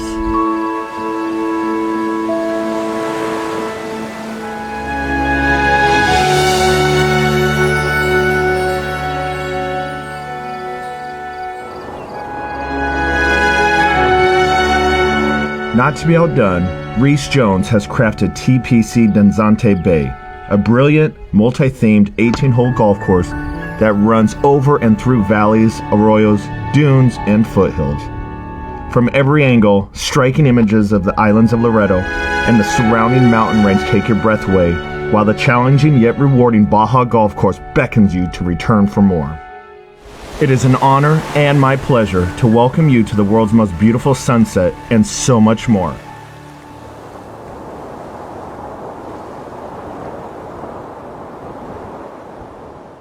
When it comes to cost and quality, you simply cannot do better than Window Nation. For about half the cost of national brands, you get equal if not better quality, saving you thousands of dollars. Right now, get 2 free windows with every 2 you buy. There's no limit. Plus, put no money down, make no payments, and pay no interest for 24 months. Get a free in-home estimate and we'll give you a free gas card. Go to windownation.com for additional details or call 866-95-NATION. Talking Windows with Harley and Aaron and special guest Mina. As a business owner, I only partner with the best. That's definitely Window Nation. And experience matters, Harley. Well, Mina, we have installed over 1 million windows. And you guys have the best customer service. Check. 97% customer satisfaction. Plus the best deals. Now, buy 2 windows, get 2 free with no limit. Plus, put no money down, make no payments, and pay no interest for 24 months. That's why I'm proud to partner with Window Nation. The perfect fit. And we're back. Let's jump right into NFL Week 12. All right, let's start off with our Thursday night game, the Green Bay Packers versus the Detroit Lions. And Tom the Bomb took the Lions in this one. And if we remember, Chuck, I believe you picked the Packers on this, man. What did you see? What did you know that nobody in the world knew, man? The Packers won this game 29-22. And beat a playoff team in the Detroit Lions. This game really shocked me. I really wasn't expecting this out of the Packers. I was almost sure that Detroit would win this game. But Chuck, you was on the money on this one, man. Chuck took the Packers. Tom the Bomb took the Lions. So the Packers prevailed 29-22. Let's get to our Thanksgiving game. Let's start off with our Washington Commanders versus the Dallas Cowboys. Listen to what I said. The Dallas Cowboys, not the Alice Cowboys, the Dallas Cowboys. Put some respect on that name, Tom the Bomb. The Dallas Cowboys, man. And this was my lock of the week. I had the Commanders winning this one in an upset. But, man, it's worse than what you think in Washington, man. boy, there's a whole lot of dirty laundry to talk about this one. Let's stay on the positive side. Let's talk about the Dallas Cowboys first. The Cowboys are rolling. The Cowboys look great. Dak looks like the best quarterback in the NFL. But don't they always look like that until the playoffs start? that's just. I mean, come on, really, seriously. You know, I'm being serious. Don't Dallas always look like the prettiest girl at the ball until midnight? At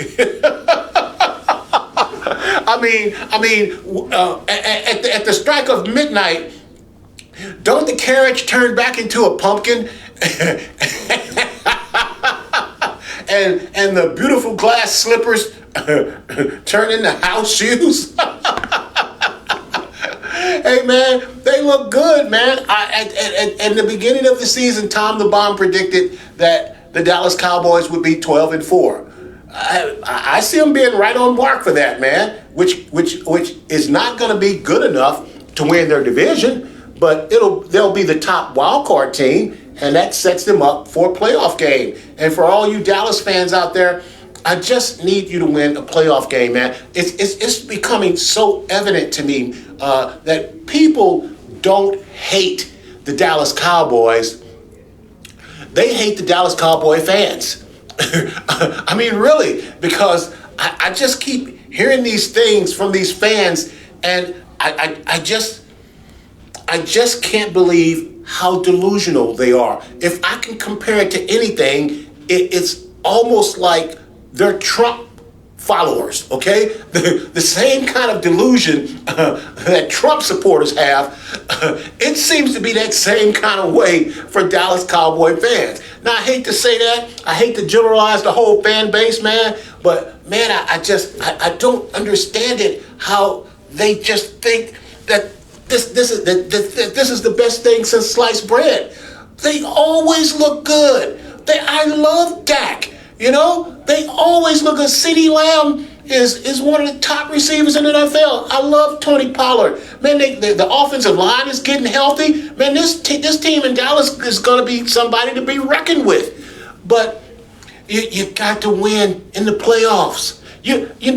For me, you ain't got to win the Super Bowl. I just want to see you win a playoff game. Get me a playoff win. I'll be so happy for Cowboy Nation if you just get me a playoff win. That's all I want. Just one playoff win. I had a guy over this weekend says, well, your team, when's the last time your team won a Super Bowl? I was like, well, my team was in the NFC Championship game last year. And he says, and they couldn't get it done. And I was like, well, the quarterback got hurt, and before that they were in the Super Bowl. Yeah, and they didn't get it done. I was like, okay, but they're there, okay? They're winning playoff games, and he's a Cowboy fan, and it's like he can't even see that it's been over 20 plus years since they won a playoff game. I just don't understand it. Let's talk about your Washington Commanders. Oh man, when they talk about politics and they talk about the muck and the stink of politics in Washington, D.C., man, you can pile the Washington Commanders right there in it. Now, there's some news. There was some shakeup, the Washington Commanders, after this game, they fired their defensive coordinator, Jack Del Rio, and the defensive back coach. My thing is this a concession? The question that everybody here is asking is, why didn't you fire the head coach, Ron Rivera? And it seems to be that the new owners are going to wait until the end of the season to make a head coaching change. And, Ron Rivera is such a nice guy. I think they're just giving him the benefit of the doubt, and they're going to let him finish out the season. But when Black Monday is the day that the last NFL game is done, and a lot of coaches' heads roll that day. Ron Rivera will be number one on that list that will roll on Black Monday. He shouldn't be. Brandon Staley of the LA Chargers should be the number one coach let go. But there's going to be a long list of them as well. And we're going to get to that a little bit later. We did have breaking news with a coaching change early this morning. But it stinks in Washington. The football, it just stinks. It stinks, it stinks, it stinks. It's horrible. It could be as worse as I've ever seen it. It's terrible. Dak looks pretty good this year. I think they win one playoff game this year. Maybe Nat would. Maybe they win one this year. We'll see. It depends on who they get in the first round. It'll be interesting, the schedule coming up. They're talking a lot of trash, but I'm getting ahead of myself. We'll get to the picks later, and we're going to talk about that. Let's move on. Our next game we're going to cover is my 49ers versus the Seattle Seahawks. This was also a Thanksgiving game, and the Niners rolled 31-13, and this is a big deal only because Seattle is tough football team to beat in Seattle, and Seattle has been the thorn in the side of the San Francisco 49ers in the NFC West. So this is always going to be a tough divisional game. But hey, man, they just got outclassed by the Niners, man. Listen, man, when you lose your left tackle, and we're not even talking about all-pro left tackle Trent Williams. Take any team in high school, college, pros, and take that left tackle away, and that's just like losing your quarterback, okay? So when you you lose Trent Williams and Deebo Samuels, that's why the Niners went on a 3-game losing skid, okay? Because that's just an integral part. We've talked earlier about how important the offense and defensive line is, and it doesn't get any better than Trent Williams at left tackle. How the Washington Commanders let him go is another indication of how bad that organization is. You have the best left tackle in all of the NFL, and you let him get away. That's indicative of Washington, but we're off them. But my Niners roll 31-13. They look like a well-oiled machine. They look like they're getting their stride. I think, although I didn't like the idea that we lost 3 in a row, I think those 3 in a row were a smack in the face. I think it's going to refocus them. And I think the Niners are back. And just like with any team, as long as they stay healthy, that's that 5-0 team that we thought that was unbeatable. As long as they're healthy, If we can keep Christian McCaffrey healthy. Now, the other thing is, I know Deebo's coming off an injury, but for the 49ers to get back to their dominance, they've got to feature Deebo Samuels more. Because when you're featuring Deebo Samuels and McCaffrey 50-50, hey, man, the teams in the NFL can't handle that, man. Nobody can handle McCaffrey and Deebo, man. Those guys are just dynamic explosive offensive weapons, man. And, this guy's Robert Newhouse with speed, man. So my Niners roll 31-14. Let's move on. Our next game was the Miami Dolphins. The Black Friday game was the Miami Dolphins versus the New York Jets. Jets, Jets.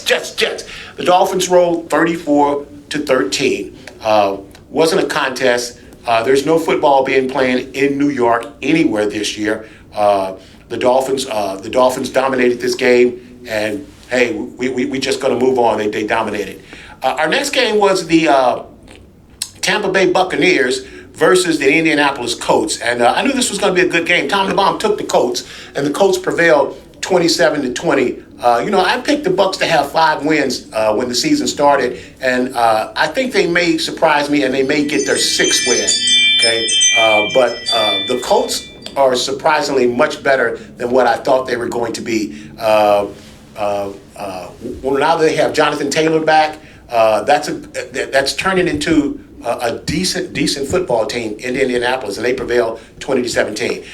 Let's get through this next one really quick. We got the New England Patriots versus the New York G-Men, and nobody cared about this game. I don't believe the people in New England and New York cared about this game. The Giants actually won 10-7, but I can't even really say that because the Giants did everything in their power to give this game to the Patriots, and the Patriots just wouldn't take it. The Patriots drove down to get in chip shot field goal range with 3 or 4 seconds left on the clock to tie the game up and force overtime and send all of us into more misery because nobody wanted to see this game. And the Patriots are so bad that their kicker missed the field goal and they lost 10-7. Now, it's interesting because GM Bill Belichick traded one of the most reliable kickers in all of NFL history to the Tennessee Titans to bring this kid in who missed the chip shot field goal that could have tied the game up. So, hey, man,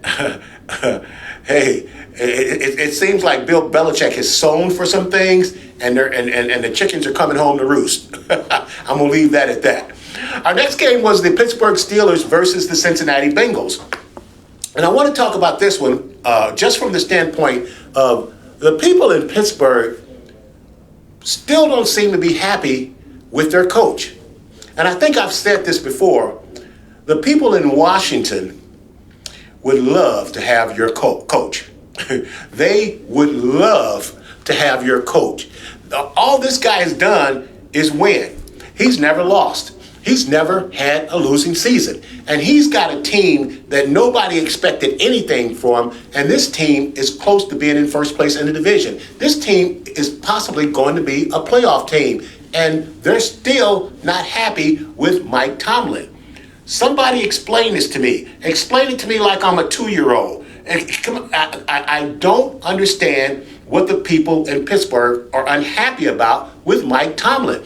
All he does is win. He's the longest tenured coach in the NFL, and he doesn't have a losing record. What's wrong with you guys in Pittsburgh? Are you that spoiled? As they upset the Bengals 16-10. Last week, Chuck said that the Cincinnati Bengals aren't through, and I told you, man, the 22, the guards are through. Cincinnati is done. Put a fork in them. They're done. All right.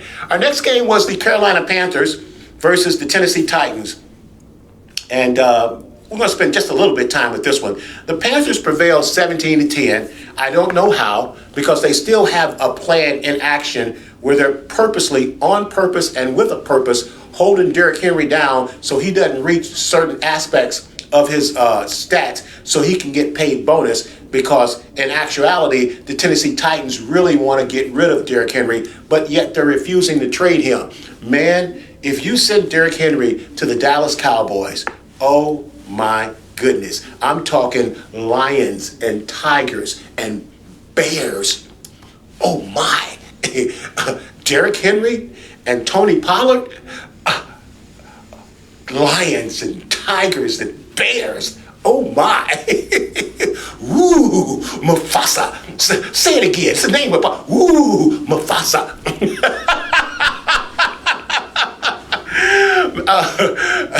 The Titans somehow beat the Panthers 17-10. And after the game, the NFL breaking news is that the Carolina Panthers have fired their head coach. Now, only in America, and I ain't talking Don King, only in America can a guy get fired, get a job 2 weeks after get fired, and then get fired less than a year later. This guy has been fired from 2 head football coaching jobs in less than 1 year.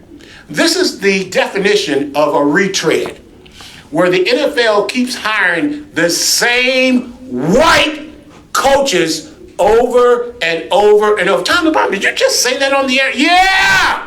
Yes, I did! Because these are the retreads. When a guy like Eric Bieniemy can't get a head coaching job, and you're hiring guys that get fired from one coaching job, and you immediately hire him into the next coaching job, and this guy's been fired from 2 head coaching jobs in less than 12 months. What does that mean? He's not getting the job done. They realize that they've made a huge mistake in drafting Bryce Young #1 over C.J. Stroud. The guy's too little, and then you don't have an offensive line to protect him, and you have no options. You got rid of McCaffrey. You don't have your best receiver is a possession receiver. This guy's in trouble. This guy has set this organization back 5 years, and then they're going to end up with the #1 draft. And that #1 draft pick is going to the Chicago Bears. So Carolina's in big trouble. They're in big trouble. And part of the problem is the owner. No organization can rise above its leadership. And when you have an owner that's a fan, that wants to tinker with a team like Madden, like a GM and fan, you just can't keep hiring and firing coaches over and over. There's no stability. Man, I feel so sorry and so bad for Bryce Young because that kid's in trouble. So next year, he's going into next year with a new coach and a whole new system and an offensive line that can't protect him and no offensive weapons. Trouble be my middle name. Trouble be my pseudonym. Bryce Young, you're in trouble, my friend. Let's move on. Our next game was the Jacksonville Jaguars versus the Houston Texans. And man, this was a barn burner of a game. Do we have video on this one? This was a barn burner of a game. I knew this was going to be a good game. This game was possibly for the lead of their conference. And Tom the Bomb took the Texans in this one because the Texans have been hot. And the Texans very well could have won this game. The Jaguars prevailed 24-21. Don't get mad at me, Brad, and Annette. I ain't rude against your team. I think the Texans are on to something. But they very well could have won this game. The Texans kicker missed a 58-yard field goal at the end of the game by inches. I mean, just inches, he was less than a half a yard in making that kick and tying that game up. But man, it's a really, really good game. This is really, really two good football teams. And what's nice is they've got two of the best young quarterbacks in the NFL that should be going at it for a long time in Trevor Lawrence for the Jacksonville Jaguars and C.J. Stroud of the Houston Texans, whom the Carolina Panthers are kicking themselves for not taking C.J. Stroud over Bryce Young. But it was a great game, and the Jags prevailed, so we have to give the Jaguars their due. That's a good defense that they've got in Jaguars. Man, let me tell you something. When it comes down to winning these football games, man, you got to have a closer. You got to have, like in baseball, you have a closer that can get that last out for you. Man, you got to have a guy on your defensive team, on your defensive front, that can get your team off the field with a sack or a fumble or interception. You got to have that closer that can close that game out for you. And the Jacksonville Jaguars seem to have that, okay? And they prevailed 24-21. Let's move on. Our next game was the New Orleans Saints versus the Atlanta Falcons. And this is the division that just nobody wants. Nobody wants this division. Nobody wants it, okay? The Falcons prevailed 24-15. It looked like that the Saints were going to win this conference pretty easy, but this loss to the Falcons put the Falcons right back in the hunt.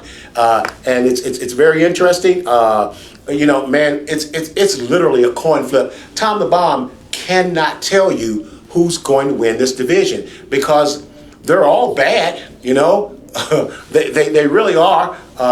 But I like the young talent that the Atlanta Falcons have. But probably the safe bet is still the Saints, but nobody seems to want to take a hold of this division and claim it. So, we'll see down the lines. The Falcons prevailed 24-15. Our next game was the LA Rams versus the Arizona Cardinals, and the Cardinals prevailed 37-14.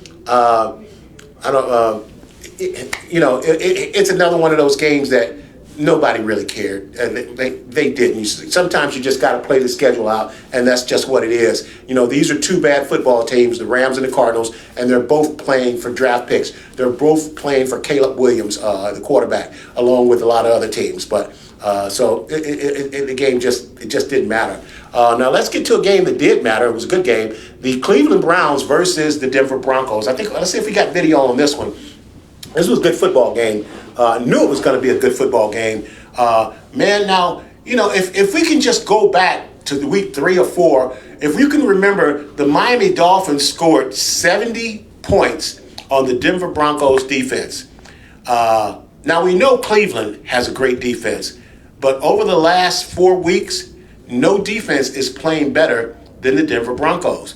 Now, I love it because they made adjustments. They gave up 70 points, and they cut some people. They got rid of some people. They made some moves. They promoted some of the younger, hungry guys. And this Denver Bronco defense is back to looking like one of the best defense in all of football. Now, you got Russell Wilson, who up until 2 years ago, had a Hall of Fame career going on. So there's no way I could believe that Russell Wilson had gotten that bad that fast. I said it on this show. Like, there's no way Russ could get that bad that fast. It had to be the system, had to be the coaching. And the coaches come in.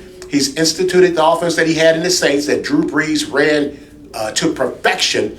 And Russell Wilson is starting to understand that offense. He's running that offense like a point guard. You know, it's interesting, man, because it's nice to see all the big stats. You know, quarterback has 300, 400 yards. He threw for 4 touchdowns. But, man, if you've got a good defense and you can control the ball, running the ball, you can win with your quarterback throwing for 220, 230 yards and not turning it over. And that's what Russell Wilson is doing. He's taking care of the ball. He's not turning over. He's not taking sacks, which is one of the things he does best in his career. He's managing the ball. He's moving the chains. He's mixing up with the combination of running game and pass. And he's running the ball when he has to move the chains. And this Denver Bronco team may be a team that nobody wants to play in the future. The Broncos prevailed 29-12 over a good Cleveland team, even though Cleveland is on their third string quarterback.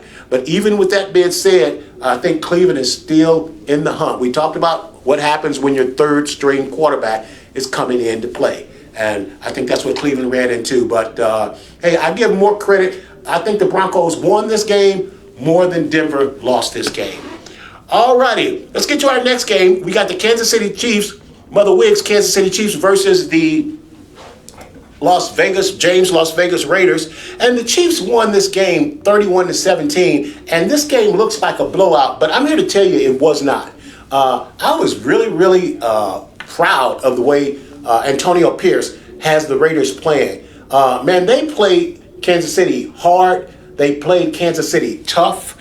And, you know, you look at the score and you say 31-17. Tell me about they blew them out. No, I watched this game. No, they didn't blow them out. The Raiders were actually winning this game at one point. But, man, they got Michael Jordan back there at quarterback, you know. That 1-5 ain't no joke, man.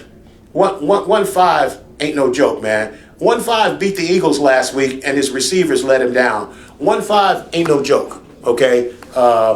You can, Mother Wig, you can feel really good about your Kansas City Chiefs returning to the Super Bowl. Now, Lamar Jackson and the Baltimore Ravens are going to have something to say about that.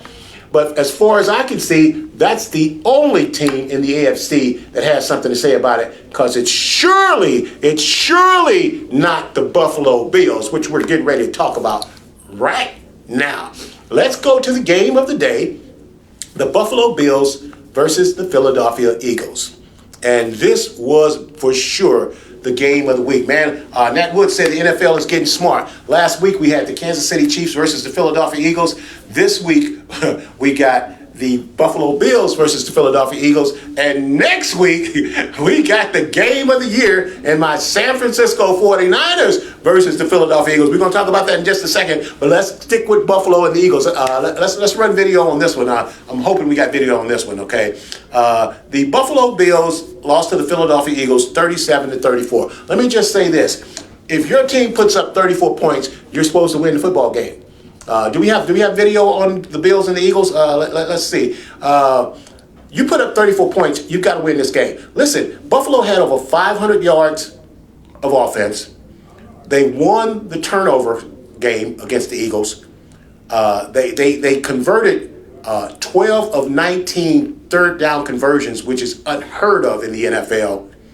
And they're the first team to ever do that and actually lose the game. A lot of people, you know, all year long I've been calling the Buffalo Bills Jekyll and Hyde because you never know what you're going to get, man. They worse than a box of chocolates, okay? You know, one week they look like they could be the best team in the league, and the next week they lose to the Jets. Come on, man. I don't even want to hear that the Jets is an inter-division rival. I don't even want to hear that, man. You can't be one of the best teams in the AFC and be losing to the New York Jets. I think this Buffalo team is a loser. I think everybody loves Josh Allen and everybody's riding Josh Allen coattail because he has great physical talent. From a physical talent standpoint, he's number 2, number 3 best quarterback in all of the NFL. But I think the guy's a loser. That's what I think, okay? There's no way that the Eagles are supposed to win this game. Buffalo outplayed the Eagles the whole game, and they lost. What now? Let's talk about the Eagles. The Eagles, man, the intestinal fortitude that the Eagles have make them dangerous. The Eagles are just getting it done. We talk about what good teams do. Good teams win when they don't have their A game. And we've seen the Eagles over the last 3 or 4 weeks win without their A game, being 10 points down to the Kansas City Chiefs, being 10 points down to the Buffalo Bills, being 3 or 7 points down to the Dallas Cowboys, being 7 points down to the Washington Commanders. Well, maybe that's not a good example, okay? But my point being is they have the DNA of winners, and I think the Buffalo Bills have the DNA of losers. I think Buffalo I think they're waiting to lose. One of the greatest accomplishments in all of sports and in NFL is the Buffalo Bills went to 4 Super Bowls in a row. That's never going to be done again. That's never, ever going to be done again. But Buffalo went to 4 Super Bowls in a row, and they lost all 4, And I think they have a losing DNA. I really, really do. They've got a lot of talent on that team. They got talent at the receiver. They've got, like I said, probably the second or third best quarterback in the NFL. Their running game is lacking. I'd like to see more from their running game. But I think the thing that kind of gets swept under the rug is they're losing this game because their defense can't get off the field. Like I said, you can say what you want about Josh Allen, but Josh Allen put up 34 points. 34 points is enough points for your team to win the game. If you put up 34 points and you still lose 34-37, you got to be looking on the defensive side of the ball. And that's the bottom line. And, you've got to get to the quarterback. You got to put pressure on the quarterback. You got to sack the quarterback. You got to hurry the quarterback. You got to make him rush throws. You got to make him force turnovers. You've got to put pressure on the quarterback. And that's what Buffalo is not doing. I don't see Buffalo being one of the top teams that's going to be. Right now, they're 6-6, and it's a wonder if they'll even make the playoffs. I think they possibly could make the playoffs, but hey, I don't know. But the bottom line is the Buffalo Bills lost this game more than the Philadelphia Eagles won this game. Now, real quick, let's talk about the MVP. Jalen Hurts is your NFL MVP. This guy is all of that and a bag of chips. Great. Okay, I'll sum it up like this. The Buffalo Bills have taken on the characteristic of Josh Allen, and the Philadelphia Eagles have taken on the characteristics of Jalen Hurts. And that's why the Eagles are winning at all costs, and the Bills are finding ways to lose games that they should win. What I love about Jalen Hurts is, Jalen Hurts did not play a great game in the first half. I think he had 33 yards passing in the first half, but yet when the game mattered, he stood up and played.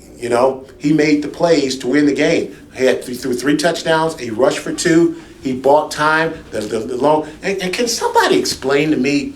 Can anybody explain to me why these defensive backs in the NFL are so bad, why they got their back to the ball, why they won't turn around and play the ball? I mean, it's just amazing to me that I see defensive backs in the NFL and they don't have ball skills. I mean, I see them jump too early and then they come down and then the ball goes right past them for a touchdown.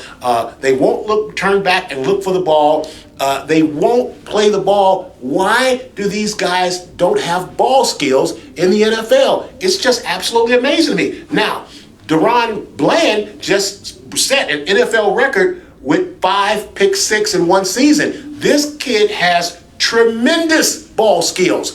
He has a nose for the ball. He's following the ball. He's hawking the ball. And that's why he's getting all these pick sixes. And I just don't understand why more defensive backs aren't playing like that. That's the way Deion Sanders played. He was a ball hawk. He hawked the ball. Man, you got to follow the ball, man. Where the ball, as a football, your coaches used to, Nat Wood would always tell us, run to the ball, follow the ball. Follow the ball. A famous bank robber, they asked him, why do you rob banks? And he said, because that's where the money is.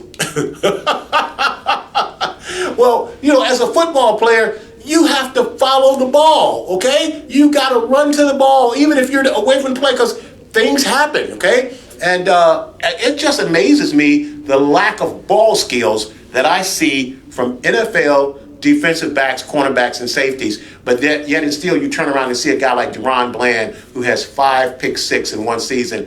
He's following the ball.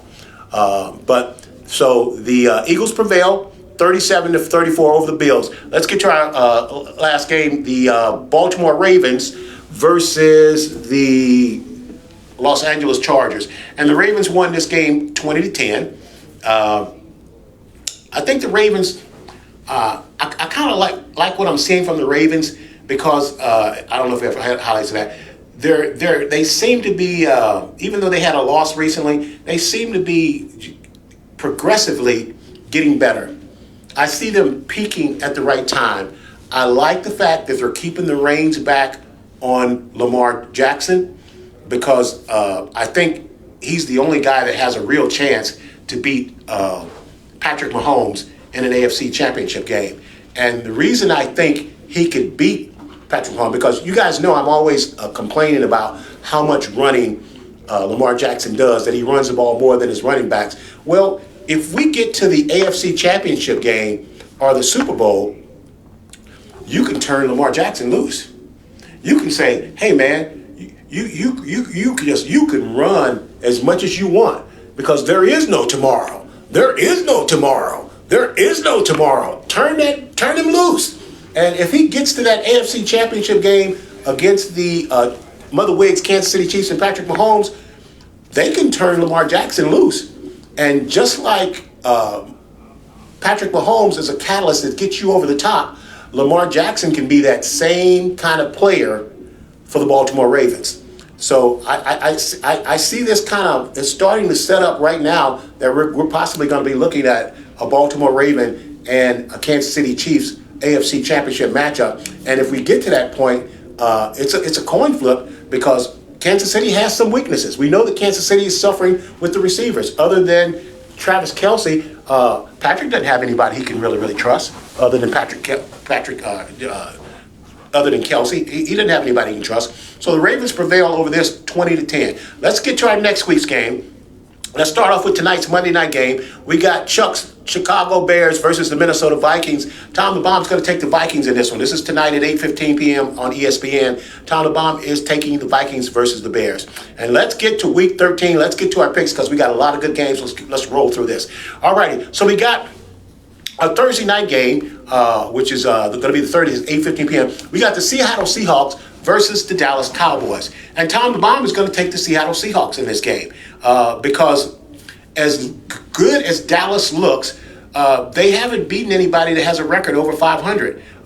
So let's see. This is a good stepping stone for the Cowboys. This is a good chance for them to prove themselves. Let's see if Dallas can beat a team that has a winning record. But Tom the Bomb is going with the Seahawks because until you prove it, I got to see it first from Dallas, okay? I got to see it first from Dallas. You beat the Washington Commanders who lost to the Chicago Bears and the New York Giants. So that ain't saying a whole lot. You should have blown them out. But let's see what they do against the Seahawks. Tom the Bomb is taking the Seahawks in this one. Our first Sunday game at 1 p.m. is the Indianapolis Colts versus the Tennessee Titans. Tom the Bomb's taking the Colts. I love Derrick Henry. I'm taking the Colts. Then we got the Atlanta Falcons versus the New York Jets. Tom the Bomb is taking the Falcons. There's no football being played in New York. There's no football being played in the state of New York. Then we got the Detroit Lions versus the New Orleans Saints. Tom the Bomb is taking the Detroit Lions. I think the Lions rebound from a bad loss against Green Bay. But like Chuck said, that's a divisional game. Those teams always play each other tough. I'm taking the Lions over the Saints. Then we got the Denver Broncos versus the Houston Texans. And I'm perplexed on this one, guys. I'm really perplexed on this one.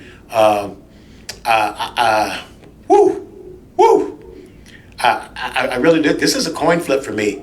I love the Broncos defense, but I like what I'm seeing with the Texans. And Tom the Bomb is going to take the Houston Texans on this just by the hair of my chin. This is 51-49. I'm going to take the Houston Texans in this one. Then we got the LA Chargers versus the New England Patriots. Somebody please explain to me how the Chargers coach still has his job. The New England Patriots, Bill, they coming home to roost for you, Bill.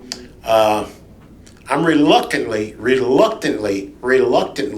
going to take the Chargers in this one. Then we got the Arizona Cardinals versus the Pittsburgh Steelers. Tom the Bomb is taking the Steelers. Hey, man, I'm a Mike Tomlin fan. Then we've got the Miami Dolphins versus our Washington Commanders. Felix, Troy, Nate, you guys know I'm not picking the Commanders. Tom the Bomb is taking the Miami Dolphins in this one. Then we got the Carolina Panthers versus the Tampa Bay Buccaneers. The Panthers just fired their coach. We don't know what to expect out of them. Tom the Bomb is taking the Tampa Bay Buccaneers. I think they get their 5th win on next week. And then we got the game of the year, my San Francisco 49ers versus the Philadelphia Eagles. Now, let me just start off by saying this.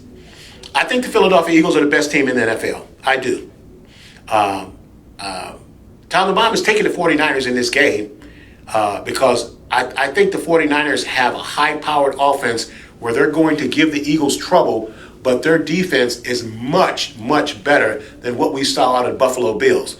But even with that being said, and I'm going to be rooting for the San Francisco 49ers, but right now I think it's going to be hard-pressed for the Eagles not to be there at the end. We're going to see, because in this upcoming week, the Eagles are going to take on the 49ers. Then they got the Dallas Cowboys coming up.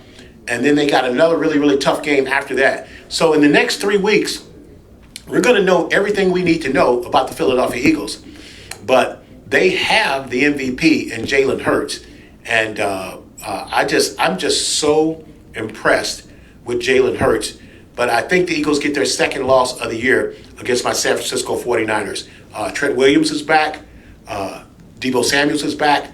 I think there's a little bit of a revenge thing because I believe that my San Francisco 49ers would have beaten the Philadelphia Eagles in the NFC Championship game last year if we had not lost our quarterback. Hey, man, but injuries happen. It is what it is. But we guys know that wasn't a real game. You know, when Christian McCaffrey is taking centers for the quarterback in an NFC Championship game, that's what the East Side Flyers just experienced against Cary Grove when you got a freshman taking snaps in a state championship game. You're not going to win that game, and that's what happened. So I think the Niners got something to prove. It would not even shock me if the 49ers opened up a can on the Philadelphia Eagles next week. That's going to be a great game. And then we got the Cleveland Browns versus the LA Rams. That's the 425 game also. I'm taking the Cleveland Browns. I think they bounce back, even though the Rams and Matthew Stafford are looking better. Our Sunday night game is Mother Wiggs Kansas City Chiefs versus the Green Bay Packers. Tom the Bomb always takes the Chiefs because he likes banana pudding. Did you guys get that? Tom the Bomb always picks the Chiefs because he likes banana pudding. Well, what does that have to do with football? None of your business. Tom the Bomb is taking the Chiefs because he likes banana pudding. Okay. Mother Wig know what I'm talking about. And then the Monday night game we're going to get to next week is the Cincinnati Bengals versus the Jacksonville Jaguars. Hey, let's wrap it up. Let's wrap it up with the, over the weekend, Tom the Bomb was in Tampa for Thanksgiving with the family and got a chance to play some golf at 76, 77 degrees. Hey, man, I'm all for going south every Thanksgiving, man. I played a couple of courses. I played the Brookville Country Club, but the club we're going to talk about is the TPC Tampa Bay Country Club, and it was phenomenal. It was phenomenal, man. Like I said, 76 degrees, 77 degrees, slight little breeze, no sun. It was just magnificent. The course was in fantastic conditions, pristine conditions from the practice facilities. I highly, highly, highly recommend it. I like the fact that they have multiple tees so you can play from the proper length. I think one of the big mistakes that amateur golfers make is they play from the wrong tees, and particularly guys. As men, we have egos that are just way, way too big, and we tend to play tees that are too far back from us. You're a 15 or 20 handicap, and you're teeing up from the championship tees. are you outside of your mind? That's just ridiculous. I think the game is much more enjoyable if you play from the proper tees. The course was in fantastic shape. Tom the Bomb played really well. I always play well when I travel because I have time to practice, So a course like this, I'm going to be there an hour and a half before my tee time. I'm going to get 30 minutes of chipping in, 30 minutes on the short game because they have great short game facilities, and then I'm going to get another 15 minutes of putting, and then I'm going to go to the driving range and actually warm up. And by the time I get to the first tee, as my golf coach Nat Wood would say, I'm all lathered up when I get to that first tee, and man, I just pounded one about 270 straight down the middle. Played really well. Played with Steve, and he was like, man, you're really moving around this course pretty good for never having played it. But man, I was loosey-goosey. It felt good. The course was pretty. It was a great day. Had a fantastic time. I highly recommend the course. If you get a chance, you definitely want to go out and play it, man. Alrighty, so we didn't really have trivia. We did have our poll question. What do you guys think? Who do you guys think is the worst quarterback in the NFL? Is it Zach Wilson of the Jets? Is it Mac and Cheese of the New England Patriots? Or is it Bryce Young and the Carolina Panthers? Me personally, I'm going to give Bryce a slide because he's a rookie and he just doesn't have anything to work with. You could say that about Mac and Cheese, but man, I watched him yesterday and he looked tremendously bad. He looked worse than Zach Wilson, and I didn't think anybody could look worse than Zach Wilson, but he did. So what do you guys think out there? Let me who you guys saying that's the worst? All three, like I said, they're the worst 3-rated quarterbacks in the NFL. Those three. From what I see, Mac and Cheese, for New England, he's horrible, man. He's regressed badly, and it just goes to show, man, when that guy was at Alabama, he looked like he was all world, man. But man, that guy had Jalen Waddle and he had all world receivers, the best offensive line, the best running backs, the best defense, the best coaching staff. How do you not look good in a system like that? And man, he's gotten to the NFL and he's been exposed. Okay. So it is what it is. Okay, that's our trivia question. Hey, let's see what we got. Hey, for a dynamic in-depth analysis and highlights for the Washington football team and DC Sports and more, check out the Washington Sports Den Thursdays at 2 p.m. on WBGR.